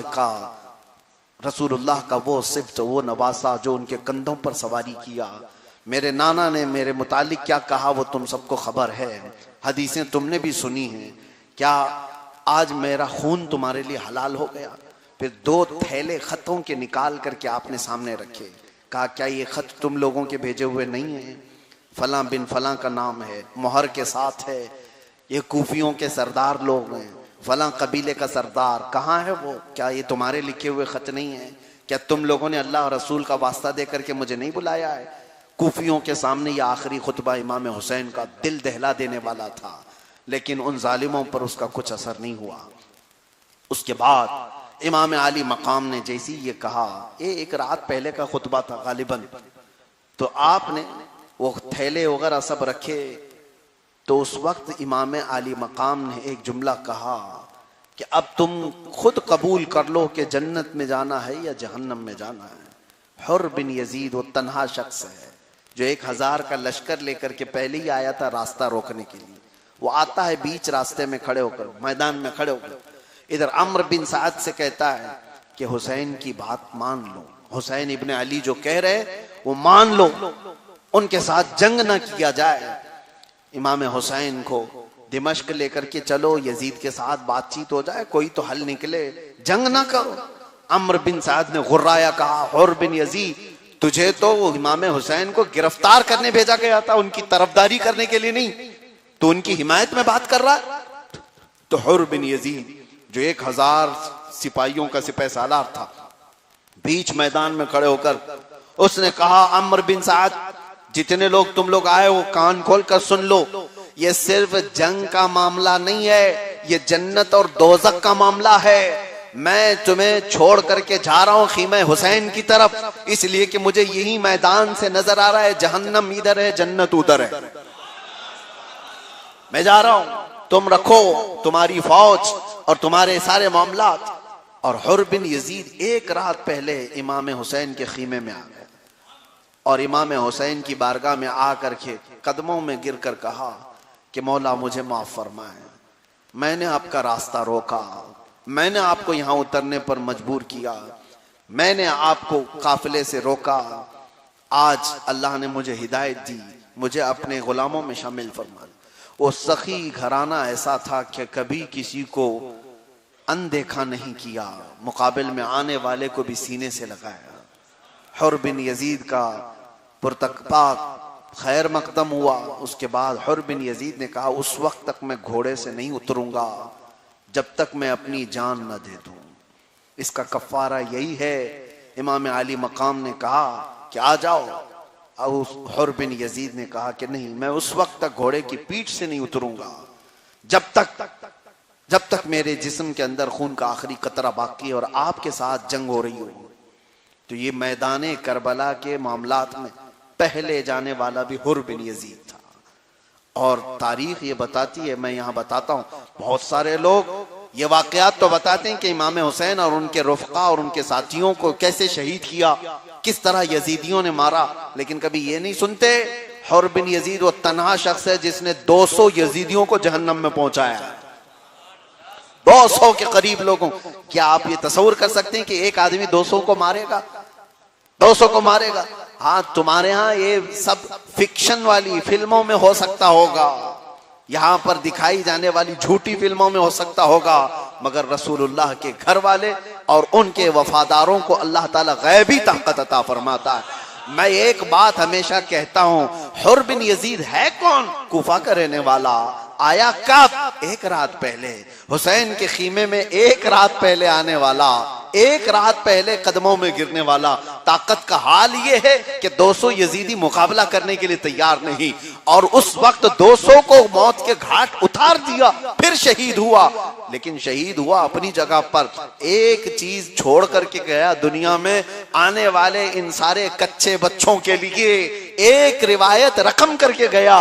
देख लो ऐ नौजवानों, एक रात के हुसैनी को अल्लाह ये ताकत अता करता है, तो बचपन के हुसैनी को क्यों नहीं ताकत अता करेगा?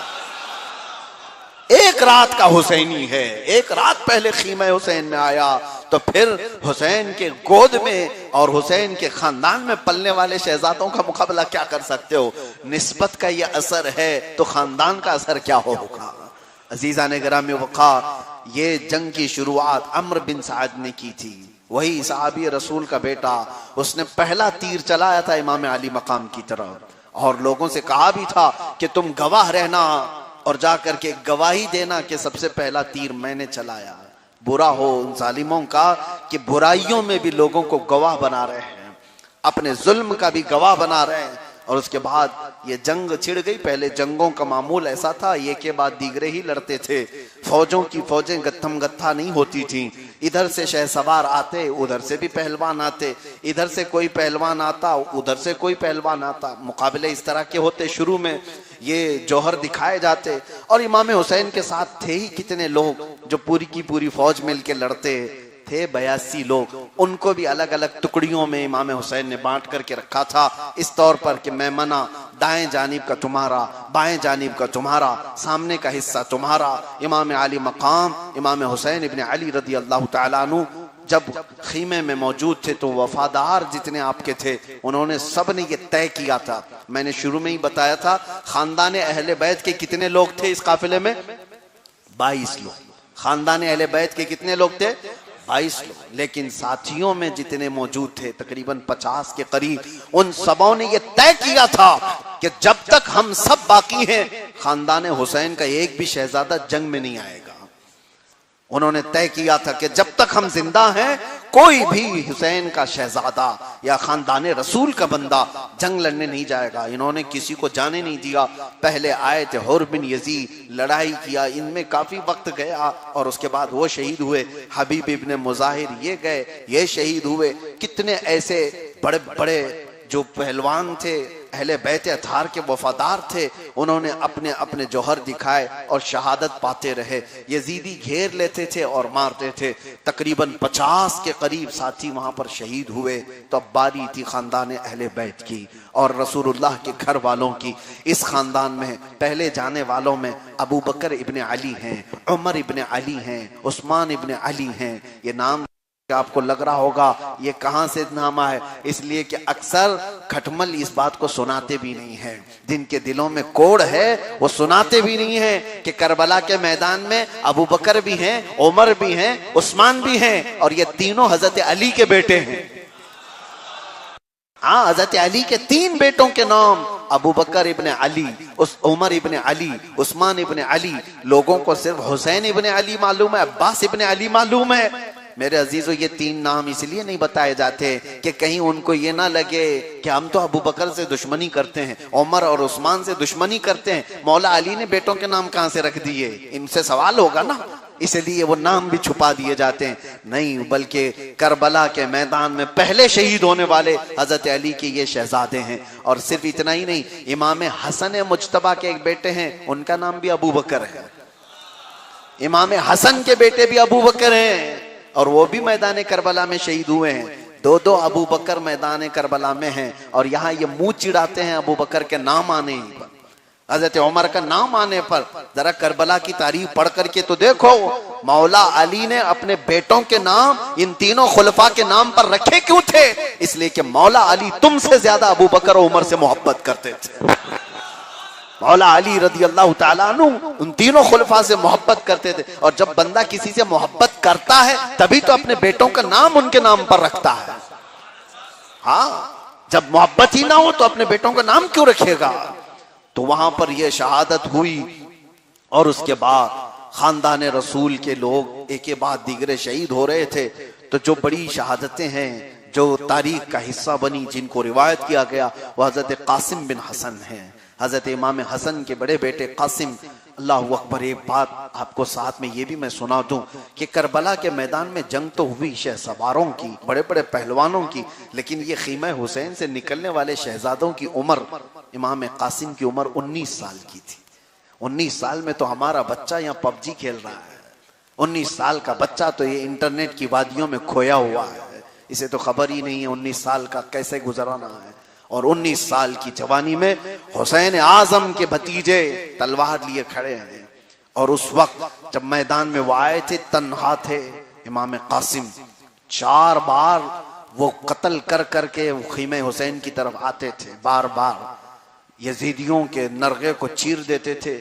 और यजीदियों ने जो देखा, अल्लाह अकबर, वो कहते हैं इमाम कासिम जब घोड़े पर सवार होकर के मैदान में आते थे तो उनकी पेशानी से बिजली की तरह रोशनी निकलती थी, बिजली की तरह रोशनी निकलती थी, जिसको देख करके आंखें चंदिया जाए। कितने तो इसी तरह आंखें मौन लेते। और इमाम कासिम बड़े बड़े पहलवानों को, एक पहलवान ऐसा है जिसके 4 बेटों को उसने उतारा था सिर्फ इमाम कासिम के मुकाबले में, और चारों बेटों को इन्होंने गाजर मूली की तरह काट के रखा था। 19 साल के जवान थे, 19 साल के जवान। और वो आम आदमी नहीं था, पहलवान, जो कूफा का सबसे बड़ा पहलवान, उसके 4 बेटों को एक साथ इन्होंने एक के बाद दीगरे मुकाबला करके मौत के घाट उतारा था।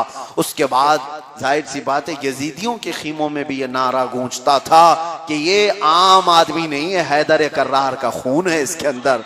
जो खैबर को उखाड़ कर फेंकता हो उसका खून जिसके अंदर हो, अरे जिसकी मां ने उसका नाम हैदर रखा हो।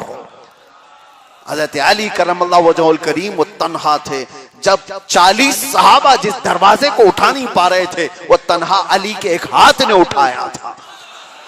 ताकत भी विरासत में मिलती है, खून असली हो तो असर भी दिखाता है। अली की औलाद में वो असर भी था। इमाम कासिम का मुकाबला नहीं कर पा रहे थे तो कई लोगों ने घेर करके उनको नेज़ों से मारा था, नेज़ों से शहीद किया था। 4 मर्तबा वो वापस मौला इमाम हुसैन के पास आए थे और वो ये कहते थे, या अम्मा, ऐ मेरे चचा, सिर्फ प्यास सताती है और कुछ भी नहीं, प्यास सताती है और कुछ भी नहीं। इमाम हुसैन उनको सिर्फ इतना कहते, बेटा जाओ, अल्लाह के रसूल हौज़े कौसर पर तुम्हारा इंतजार कर रहे हैं। हौज़े कौसर की बात सुनते जोश आता, फिर वापस आते थे। सिर्फ यही बात मौला हुसैन की सुनने के लिए आते थे। एक बात किसी मुअर्रिख ने बहुत अच्छी लिखी है, अगर आपको मैं एक बार कह दूं कि 2 रकात नमाज पढ़ो तो जन्नत मिलने वाली है, एक बार सुन लिया आपने और 2 रकात पढ़ ली, फिर दोबारा आएंगे फिर पूछेंगे कि 2 रकात पढ़ने पर क्या होता है? नहीं, आपने एक बार सुना, फिर तीसरी बार आएंगे आप कि 2 रकात पढ़ने पर क्या होता है। हम तो आपसे कहेंगे कि क्या बार बार एक ही चीज पूछ रहे हो? नहीं, इमाम कासिम की एक ये अदा मुअर्रिखीन ने लिखी है कि जंग में जाते प्यास प्यास कह करके वापस आते, मौला हुसैन कहते हौज़े कौसर पर इंतजार है, वापस चले जाते। और कई लोगों को मौत के घाट उतारते, वापस आते प्यास प्यास, और मौला हुसैन कहते नाना रसूलुल्लाह हौज़े कौसर पर इंतजार कर रहे हैं, फिर चले जाते। फिर वही बात 3 बार 4 बार। वजह क्या है? एक बार तो फजीलत बयान कर दी, अब उसी पर तो जी लेते, उसी पर तो लड़ लेते। लेकिन मुअर्रिखीन ने कहा है इमाम कासिम ये चाहते कि इमाम हुसैन जितनी मर्तबा कहेंगे यकीन उतना बढ़ता चला जाएगा, सनद बन जाए, बार बार उनका कहना सनद बन जाए। इसलिए नहीं कि यकीन ना हो, इसलिए कि हुसैन आजम का कहना ये अल्लाह की बारगाह में एक मुहकम चीज है। हुसैन की बात को अल्लाह ताला रद्द नहीं फरमाता। अजीजा ने गिरामे वक़ार, आपकी शहादत के बाद जो हालात पेश आए, हजरत अली अकबर जो इमाम हुसैन के बड़े शहजादे थे, 3 बेटे वहां पर मैदान करबला में इमाम अली मकाम के साथ थे। हजरत अली अकबर, अली औसत, इमाम ज़ैनुल आबिदीन और छोटे बेटे अली असगर जो सिर्फ 6 महीने के थे। यही 3 औलाद का जिक्र है और बाज़ रिवायात में और भी बेटों का जिक्र है। आपकी बीवियां भी मौजूद थी 2 और आपके बहन सैयदा ज़ैनब खवातीन में, और आपकी बेटी हजरत सकीना। ये खानदान अहले बैत का मैं जिक्र कर रहा हूँ। हजरत अली अकबर 22 साल के करीब की जवानी थी जब वो निकलने लगे तो हजरत इमाम हुसैन ने खुद उनको अमामा पहनाया, खुद उनके तलवार हमाइल की और घोड़े पर बिठाया। अल्लाह अल्लाह, वो कैसा बाप है। आज बाप अपने बेटे को दूल्हा बना करके सवारता है, लेकिन करबला के मैदान में एक बाप है अपने बेटे को शहादत के घोड़े पर सवार कर रहा है। कैसा जिगरा होगा, कैसा दिल होगा। कौन अपने बेटों को इस तरह लड़ने के लिए भेजता है। आज अगर हालात खराब हो तो माएं अपने बच्चों को अंदर बंद कर लेती हैं। बाहर कर्फ्यू है, बाहर फसाद चल रहा है, बेटा जाना मत, मगर हालात वहां सामने ऐसे थे। मौला हुसैन खुद अपने हाथों से तैयार कर रहे हैं अली अकबर को। क्या आप एक 56 साला उम्र के बाप के दिल को पूछ सकते हैं दिल पर क्या चल रही होगी, जिगर पर क्या गुजर रहा होगा अपना बेटा जब घोड़े पर सवार होकर के मैदान में निकल रहा होगा। हजरत अली अकबर जैसे मैदान करबला में आए वो भी उसी तरह गुर्राते थे। और एक बात आपको मैं बताऊं, पूरे मैदान करबला में लोग इस बात का मानते थे, सबका ये कहना है कि हजरत अली अकबर हूबहू रसूलुल्लाह की शबाहत रखते थे। आपका चेहरा रसूलुल्लाह सल्लल्लाहु अलैहि वसल्लम के चेहरे से मिलता जुलता था, शबाहत थी। वो हुस्न कैसा था, देख करके लोगों की आंखें चंधिया जाएं, लेकिन फिर भी जालिम कुत्तों ने मुकाबला किया। हजरत अली अकबर को बहुत दर्दनाक अंदाज में शहीद किया। और यही अली अकबर हैं जिनके जिस्म पर घोड़े दौड़ाए गए थे, उनके जिस्मों के टुकड़े कर दिए गए थे। हजरत मौला हुसैन आजम उनके जिस्म को जमा करते रह गए। अपने जवान बेटे की मैयत के बाद कोई उसके टुकड़े जमा कर रहा हो, मुझे आज तक एहसास नहीं होता सबर किसको कहते हैं, सबर किसको कहते हैं। हम तो सर्दी बुखार पर सबर को देखे होंगे, हम तो छोटी छोटी बातों पर सबर को देखे होंगे। सरकार इमाम हुसैन से पूछो, सबर की इब्तिदा भी, सबर की इंतहा भी, सबर का सारा पैगाम एक हुसैन से पूछो। और यही तो जवान बेटे की रूह फरसा खबर है। और उसके बाद जो हालात हुए, एक गम हो तो मैं बताऊं, रोए तो एक मैयत पर, किस किस पर रोए, कासिम पर रोए, अली अकबर पर रोए। 6 माह के अली असगर को भी जालिमों ने किस तरह से मारा था। पानी के लिए इमाम हुसैन उनके सामने लेकर के गए थे, सिर्फ इसलिए कि अपनी बीवी ने कहा था कि बच्चे को तो वो नहीं मारेंगे, बच्चे से उनकी क्या जंग है, बच्चा तो उनके मुकाबले के लिए नहीं आया, इसको तो पानी तो दे ही देंगे, मेरा दूध सूख गया, इसका हलक तर। इमाम अली मकाम ने यही कहा था, इस बच्चे से तुम्हारी जंग नहीं है, दरियाए फुरात का पानी जानवर भी पी रहे हैं, सब पी रहे हैं, क्या रसूलुल्लाह के घर वालों को इतना हक नहीं है, हौज़े कौसर के मालिक रसूलुल्लाह के शहजादों को इतना हक नहीं कि वो दुनिया का पानी पी लें, अपने बच्चों को पानी पिलाओ। जालिम कुत्तों ने तीर चलाया और सीधे हजरत अली असगर की गर्दन पर तीर लगा था, हलक पर तीर लगा था। खून का फव्वारा उछल कर मौला हुसैन के चेहरे पर आया। उस वक्त भी गम की कोई चीख नहीं थी, कोई आह, कोई वाह, इस तरह की बातें नहीं थी। जख्मों से चूर अपने बच्चे को सीने से लगाकर अपनी बीवी के खीमे में ला करके दे दिया और ये कहा था सिर्फ जुमला, मेरी शरीक हयात, अब तुम्हारा बच्चा कभी पानी नहीं पूछेगा, इसके बाद अब कभी नहीं रोएगा, कभी तुमसे पानी की शिकायत नहीं करेगा। वो कैसा सबर था। इस बच्चे की बात पर मुझे बात याद आती है, मेरा 1 साल का बच्चा था, 1 साल का बेटा, उंगली उसकी दरवाजे में फंस गई थी, आधी उंगली कट गई थी और रात को लेकर मैं दवाखाने के लिए दौड़ रहा था। हॉस्पिटल गया और डॉक्टरों ने कहा टाके लगाने पड़ेंगे और उसके बाद टाके जब लगा रहे थे, बच्चा जो चीख मार रहा था, मैं बेकरार था, इधर से उधर भाग रहा था। कभी उस सिस्टर को कहूं, कभी डॉक्टर से कहूं बच्चे को आहिस्ता से सुई लगाओ, एनेस्थेसिया दे दो, थोड़ा सा उसको सुन कर दो, उसके बाद लगाओ। डॉक्टरों ने जबरदस्ती मुझे वहां से बाहर कर दिया, जब तक तुम खड़े रहोगे हम बच्चे को टाके नहीं लगा पाएंगे। एक बाप का दर्द अंदाजा करो, उंगली पर आधा कट जाए हमें बर्दाश्त नहीं होता। जिस बच्चे को हुसैन के गर्दन पर तीर मार करके शहीद कर दिया गया हो, खून चेहरे पर हो, और उसके बाद सब्र और रजा का हाल ये है कि शिकायत के जुमले नहीं है, बारगाह इलाही में रोना धोना मातम करना नहीं है, अल्लाह की बारगाह में सिर्फ इतना कहना, मौला तेरे दीन रसूल की खातिर इस छोटी कुर्बानी को अपनी बारगाह में कबूल फरमा ले। अल्लाह अकबर। हुसैन आजम से पूछो सब्र किसे कहते हैं? हम अपने बच्चों की मौत पर तो दूर की बात है, इनके बुखार पर सब्र नहीं कर पाते, हमारे बच्चों की हल्की बीमारियों पर सब्र नहीं कर पाते। कितने लोग हैं जो दौड़े दौड़े हमारे पास आते हैं, हजरत दम कर दो बच्चा बीमार है, हजरत फूंक मार दो बच्चा बीमार है, सब्र नहीं होता, माँ रात भर जागती है, बाप बेकरार रहता है। मौला हुसैन करबला में तुम्हारे दिन कैसे गुजरे थे? मौला हुसैन रातें तुम्हारी कैसी गुजरी थी जब हर तरफ तुम्हारे खानदान का खून बिखरा हुआ था, कभी जवान बेटे का खून, कभी छोटे असगर का खून, और जहां सहारा था अब्बास अलंबरदार का, उनकी शहादत दर्दनाक थी। छोटी 9 साल की हजरत हुसैन की बेटी सकीना ने कहा था, चचा आप जाकर पानी ले आए, उसके बाद ताकत जवान होगी, लड़ने का मुकाबला करने की हिम्मत और बड़ी हो जाएगी।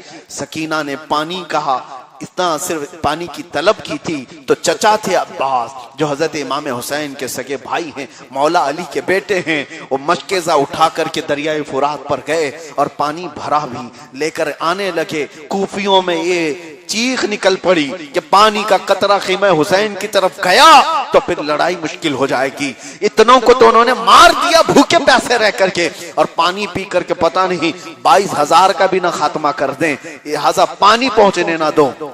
हजरत अब्बास को घेर लिया और उनका हाथ काट दिया, उनका दायां हाथ मोंढे से काट दिया। हजरत अब्बास ने हिम्मत नहीं हारी, दूसरे हाथ पर मशकेजा उठाया, सालिमों ने बायां हाथ भी काट दिया।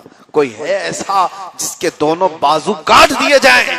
हमने करबला में वो जगह भी देखी हैं जहां हजरत अब्बास के हाथ दफन हैं, कफ्फुल ऐमन कफ्फुल ऐसर, जहां दायां हाथ है जहां बायां हाथ है, दोनों के दरमियान तकरीबन 400-500 मीटर का फासला भी है।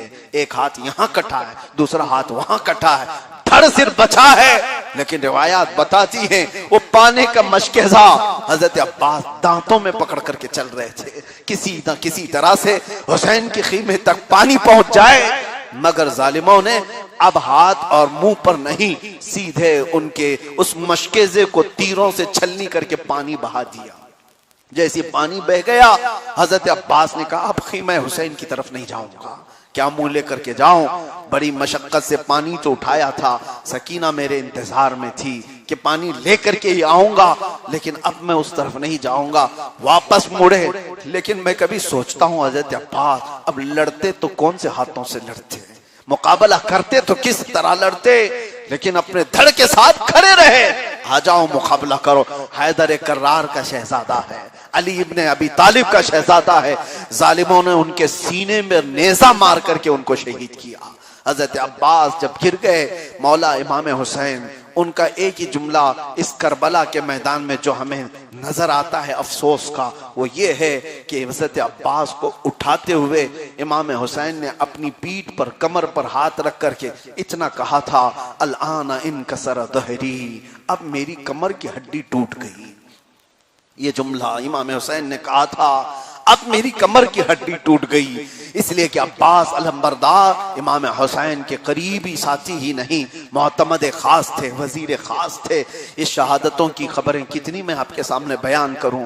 अब यहाँ पर कुल मिलाकर के बात आती है इमाम हुसैन के उस कल्ब की, उस दिल की कि मौला कितना मजबूत दिल उनको दिया था, कैसा सब्र था, कैसी इस्तिकामत थी, कैसी जवां मर्दी थी।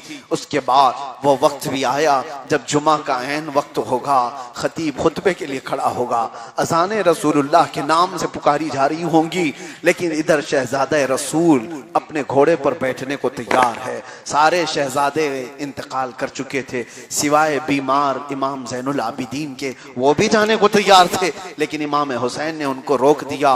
कहा, ज़ैनुल आबिदीन, मेरे बाद मेरी औरतों और बच्चियों को कौन ले जाएगा? तुम जंग न करो, मेरी नस्ल किससे चलेगी? तुम बाकी रहोगे।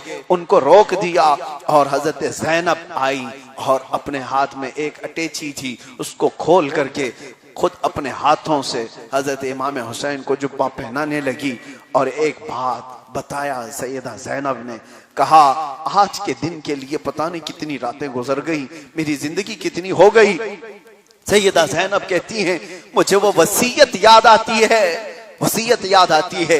ये जुब्बा रखते हुए मेरी माँ फातिमा ज़हरा ने कहा था कि एक वक्त आएगा जब मेरा हुसैन अकेला होगा, जब मेरा हुसैन अकेला होगा। ज़ैनब उस वक्त उसे मेरी अगर याद आए तो तू उसको अपने हाथों से जुब्बा पहना देना। और मैं समझती हूँ शायद इसी दिन के लिए मेरी माँ ने वसीयत की थी। सैयदा फातिमा ज़हरा सलामुल्लाहि अलैहा का वो हसीन शहजादा जन्नती फूल आज जब रसूलुल्लाह का जुब्बा पहना, अमीर हमजा का पट्टा डाला, तलवार हैदर कर्रार की उठाई, जाफर तैयार की तबरुकात लिए, सारे बुजुर्गों के तबरुकात पहनकर जैसी घोड़े पर सवार हुआ खानदान अहले बैत की औरतों ने देखकर एक आह निकाली। कैसा लगता है इस मैदान करबला में रसूलुल्लाह नमोदार हो गए, मेरे आका का चेहरा आ गया है। हकीकी बात है मेरे अजीजों, इस्लाम का वो हसीन फूल था और खानदान रसूल का वो धमकता हुआ चिराग था जो आज करबला के मैदान में जा रहा है। पूरी दुनिया जिससे रोशनी पा रही थी, सिर्फ खानदान ही नहीं, पूरी दुनिया जिसकी बरकतों से सरफराज थी, आज घोड़े पर सवार। यहां तक की रिवायात बताती हैं घोड़े को सामने से आकर बीबी सकीना ने रोक लिया था और कहा था कि जुलजनाहैन, तुम हमारे बाबा को मत ले जाओ, जो तुम पर सवार होकर के गया वो वापस नहीं आया। 9 साल की बेटी सकीना को हजरत इमाम हुसैन ने सिर्फ इतनी वसीयत की, आखिरी वसीयत है ये इमाम हुसैन की। खानदान नबूवत की औरतों से कहा कि अगर मैं वापस ना आया तो मेरी मौत के बाद औरतों पर लाजिम है वो अपने पर्दे की पाबंदी करें, अपने हिजाब की पाबंदी करें। रोना, मातम करना, आवाजें निकालना खानदान नबूवत की औरतों का शिआर नहीं। ये आखिरी वसीयत थी इमाम हुसैन की। मुझे अफसोस होता है हमारी बच्चियां जब बेपर्दा बाहर निकलती हैं बाल लहराते हुए हैं और अपने जिस्म को आश्कार करते हुए शादी के महलों में, सड़कों पर, मुसलमान बच्चियां, तो देख करके कभी दिल दुखता है ये करबला के इमाम को क्या जवाब देंगी। सैयदा ज़ैनब जब क़यामत के दिन खड़ी होंगी उनको क्या जवाब दोगी।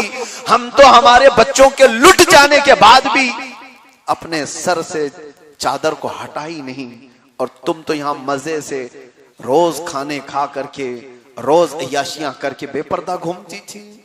औरतों के लिए बहुत बड़ा पैगाम है। सैयदा सकीना उस वक्त 9 साल की थी, तब भी पर्दे का एहतमाम कर रही थी। मौला हुसैन घोड़े पर सवार हुए, मुकाबले के लिए आए। अब क्या बताएं, अब हमारे जज्बात इस तरह से नहीं है कि टुकड़े टुकड़े करके बताएं। हासिल कलाम ये है रसूलुल्लाह का शहजादा है, रसूलुल्लाह का शहजादा है।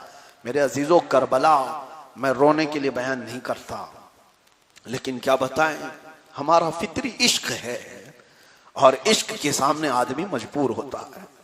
हम कोई रस्मी आदमी नहीं है, फॉर्मेलिटी अदा करने वाली तकरीरें नहीं कर रहे हैं। आला हज़रत फाजिल बरेलवी रज़ियल्लाहु तआला अन्हु ने एक जुमला फरमाया, बहुत बड़ा जुमला है। फरमाते हैं इमाम हुसैन का गम, अगर दिल में गम ना हो तो उसे इस बात का गम होना चाहिए कि मुझे गम क्यों नहीं, इस बात का उसको गम करना चाहिए कि उसे गम आया क्यों नहीं है।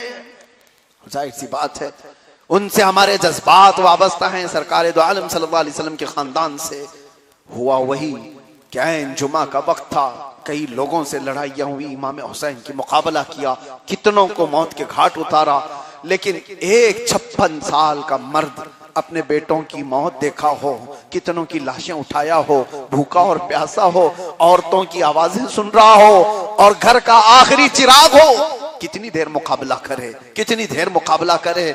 और उसके बाद थक हार करके आप घोड़े से उतर गए दोपहर के वक्त और यजीदियों से कहा, इतनी बात तो याद रखो, आज जुम्मा का दिन है, आज हर जगह मस्जिदों में मेरे नाना का खुतबा पढ़ा जा रहा होगा, हम पर दुरूद भेजे जा रहे होंगे, नमाज का वक्त है, हमें 2 रकात नमाज तो अदा कर लेने दो।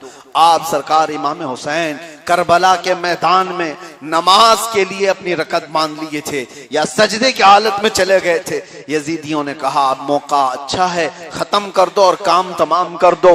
उस वक्त कई लोग करीब आए और डर के मारे भाग भी गए। यजीदियों में ये बात रिवायत में मौजूद है, कहा कि कोई कत्ल नहीं करना चाह रहा था, कोई करीब आना नहीं चाह रहा था, कई आए और वापस भाग गए ये सोच करके कि इतना महंगा खून है, इतना कीमती खून है, कौन इसको अपने हाथों से रंगे।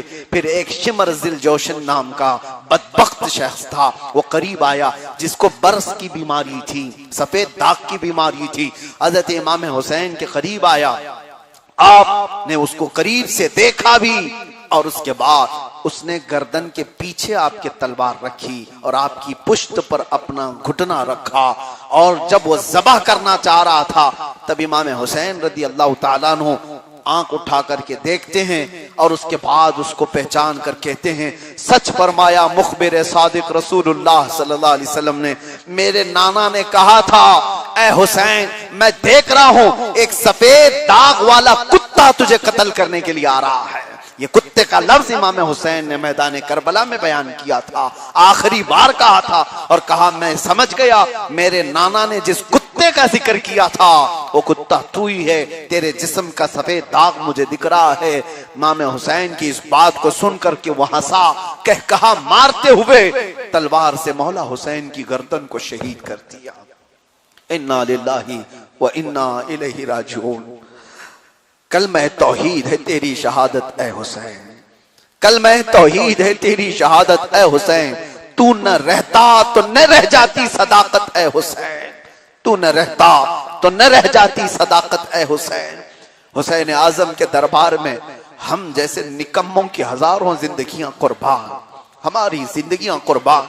हुसैन आजम को शहीद करने के बाद गूंज गया एक नारा करबला के मैदान में, जंग फतह हो गई, फतह हो गई, खाक फतह हुई। आज तक तुम फतह के लिए तलबगार हो, लेकिन दुनिया को यह पता है फतह तो इमाम हुसैन की थी। मरना और जिंदा रहना ये जीत और हार की अलामत नहीं है। देखो आज भी पूरी दुनिया ये जानती है झंडा किसी का लहरा रहा है तो हुसैन का लहरा रहा है, गली गली में नाम किसी का है तो वो हुसैन का नाम है। हम अपने बच्चों का नाम हुसैन रखने पर फख्र करते हैं, यजीद के नाम से ही चिढ़ते हैं। जंग किसकी फतह हुई? उस हुसैन आजम की। और इतना ही नहीं, कुरान ने हमारे जुबानों पर पाबंदी लगा दी, खबरदार इनमें से किसी को मुर्दा ना कहना, वो जिंदा है। अल्लाह ताला के यहाँ उनको रिज्क भी दिया जाता है। कुरान ने ये पाबंदी लगा दी। कसम खुदा की ऐसी हयात किसी के लिए नहीं मिली जो करबला के रेगजारों में टुकड़ों में हो गए और कुरान जिनकी जिंदगी की दलील दे रहा हो, कुरान जिनकी जिंदगी की सनद दे रहा हो। हुसैन आज भी जिंदा हैं, आज भी बहयात हैं अपनी कब्र अनवर में, और हम गरीबों की आहो बुका को सुन भी रहे होंगे, हमारी फरियादों को जानते भी होंगे। एक बात मैंने देखा है, करबला में हाजिरी होती है आज भी। अब करबला बदल गया, शहर में तब्दील हो गया, लेकिन हुसैन आजम का वो रोजा मुबारका हजारों नहीं करोड़ों आंखों को अपनी तरफ खींचता है और रोबो दबदबे के साथ, जलालो तमकनत के साथ आज भी वो रोजा है। मैं कई साल पहले की बात बता रहा हूँ, रोजा हुसैन में जब गए, लोग अपनी अपनी अकीदत के पैसे भी वहां डाल दिया करते हैं, मज़ार मुबारका जालियों से घिरा हुआ है, नोट डाल देते हैं, लेकिन एक कोना देखा चिट्ठियों से भरा हुआ है, कागजात पर के चिट्ठियां हैं। मैंने पूछा एक बुजुर्ग आलिम दीन से कि ये चिट्ठियां लोग ला करके यहाँ क्या करते हैं, डालते हैं? कहा ये आज का नहीं, सदियों से दस्तूर चला आ रहा है। लोग अपनी अपनी हाजतें लिखते हैं और ला करके मौला हुसैन के पास रख देते हैं, और बरसों से ये मामूल चला है। इसलिए कि लोगों का ये तस्वुर है, ये ईकान है, ये लोगों का अकीदा बना हुआ है कि हमें हमारी हाजतें बादशाह के पास नहीं तो किसके पास रखना है। किसके पास रखोगे?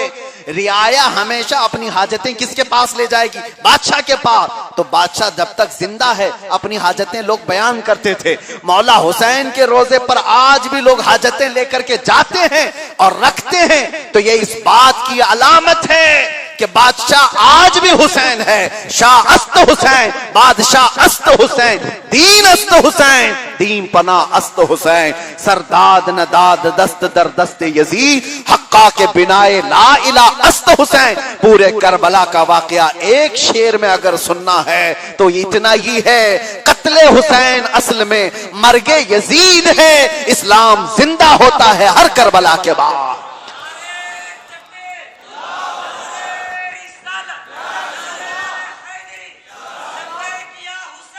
लब्बैक या हुसैन। बारगाह इमाम हुसैन में हमारी हाजिरी अल्लाह कबूल फरमाए। शहादत करबला के जो असरात हैं अल्लाह हमारे जवानों में अता फरमाए। उनके जवानों की जो क़ुव्वत है, जवां मर्दी है, उनकी हिम्मत, उनका अज़्म अल्लाह ताला हमारी औलाद में अता फरमाए। रब्ब कदीर हमारी औलाद में कभी कोई यजीदी ना पैदा फरमा, हमारे ख़ानदान को यजीदियों से दूर फरमा, और आज के दौर के यजीदियों के सामने भी मौला ग़ुलाम हुसैन को पैदा फरमा दे। ऐ रब्बल आलमीन, आज तेरे दरबार में जुमा के इस आशूर के दिन में सब दुआ के लिए हाथ उठाए हैं। करीम खुदा इस महफिल से हमें खाली हाथ ना लौटा, इस महफिल से हमें सदका इमाम हुसैन का अता फरमा। हमने करबला के वाक़यात बयान सिर्फ इसलिए किए कि बीमार दिल हों तो अच्छे भले हो जाएं, और लोग डर सहम करके जी रहे हों तो जवां मर्दी आ जाए। रब ताला हम सबको क़ुव्वत हैदरी अता फरमा, बाजुए हैदरी अता फरमा, गुस्ताखाने रसूल के मुकाबिल खड़े होने की हिम्मत अता फरमा, और जवानाने हुसैन के जज्बे हमें अता फरमा।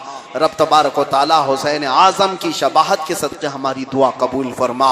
अजीज़ा ने गिरामी, आखिरी बात हमने देखा है, हुसैन के अंदर जो असर है वो आज भी है, हुसैन के नाम में जो असर है वो आज भी बाकी है, बल्कि क़यामत तक बाकी रहेगा, क़यामत तक बाकी रहेगा। हमने सुना था कि इराक के सदर सद्दाम हुसैन से भी मुकाबला करने के लिए 40 कंट्रियां आई थी, 45 मुल्क की फौजें आई थी। वो तारीख दोहराती है, अगरचे वो हुसैन की कोई मुआजना नहीं, हुसैन आज़म से उसका कोई कंपैरिजन नहीं, बहुत बरसों बाद आया। अरे लीडर था, सियासी था, लेकिन नाम में हुसैन जुड़ा हुआ था, नाम में हुसैन जुड़ा हुआ था। 35 कंट्रियों को आना पड़ा, और इसीलिए हमने देखा है एक खादिम हुसैन को भी व्हील चेयर पर बैठा हुआ, पैरों से माजूर है, खड़ा नहीं हो सकता, लेकिन लब्बैक या रसूल अल्लाह पुकारता है तो यूरोप की भी धरती हिलती हुई नजर आती है। वजह यह नहीं है कि वो बहुत बड़ी फौज के साथ ललकारता है, बहुत बड़ी फौज के साथ मुकाबले के लिए आता है, वजह सिर्फ यह है कि नाम में हुसैन जुड़ा हुआ है, असर तो आकर के रहेगा। और हमने देखा खादिम हुसैन को झुका नहीं सके तो हुसैन को क्या झुका सको, हुसैन कभी झुक नहीं सकते। मर्द हक बातिल के आगे सर झुका सकता नहीं, सर कटा सकता है लेकिन सर झुका सकता नहीं। अल्लाह ताला वही जज्बा हमें हमेशा अता फरमाए, हमें हक बोलने और हक पर कायम रहने की आखिरी दम तक तौफीक अता फरमाए, जालिमों के मुकाबिल में डट करके मुकाबिल रहने की तौफीक नसीब फरमाए। व आखिर दावाना अनिल हम्दुलिल्लाहि रब्बिल आलमीन। इंशाअल्लाहुल अज़ीज़ जुमा की नमाज के बाद आप आशुरा की नफिल भी पढ़ लें, वक्त जुमा का है, इसलिए जुमा की नमाज जैसे हो जाए उसके बाद जो जुमा की सुन्नतें हैं उसके बाद आशूरा की 4 रकात या 2 रकात नफल नमाज आप अदा करें, जिनमें हर रकात में आप आयतल कुर्सी की तिलावत करें और कुल हुवल्लाहु अहद का सूरा 10-10 मरतबा पढ़ें। कुल हुवल्लाहु सूरह इखलास हर रकात में आयतल कुर्सी और 10 बार कुल हुवल्लाहु अहद का, इस तरह की 4 रकात पढ़ ले या 2 रकात पढ़ लें। आशूरा की बरकतें आपको हासिल हो जाएंगी इंशाअल्लाहुल अज़ीज़। उसके बाद दुआ और सलातो सलाम होगी। अल्लाह तबारक व तआला हमारी इस महफिल को कबूल फरमाए। जो सुन्नतें नहीं पढ़े वो सुन्नतें पढ़ लें और अपनी सफ़ों को दुरुस्त कर लें। आप हजरत तशरीफ रखें, अजान होगी अभी जुमा की, अभी अजान नहीं हुई, अजान बैठ जाएं, पहली अजान होगी, उसके बाद अपनी सुन्नतें आप हजरत बैठ जाएं, अजान होगी।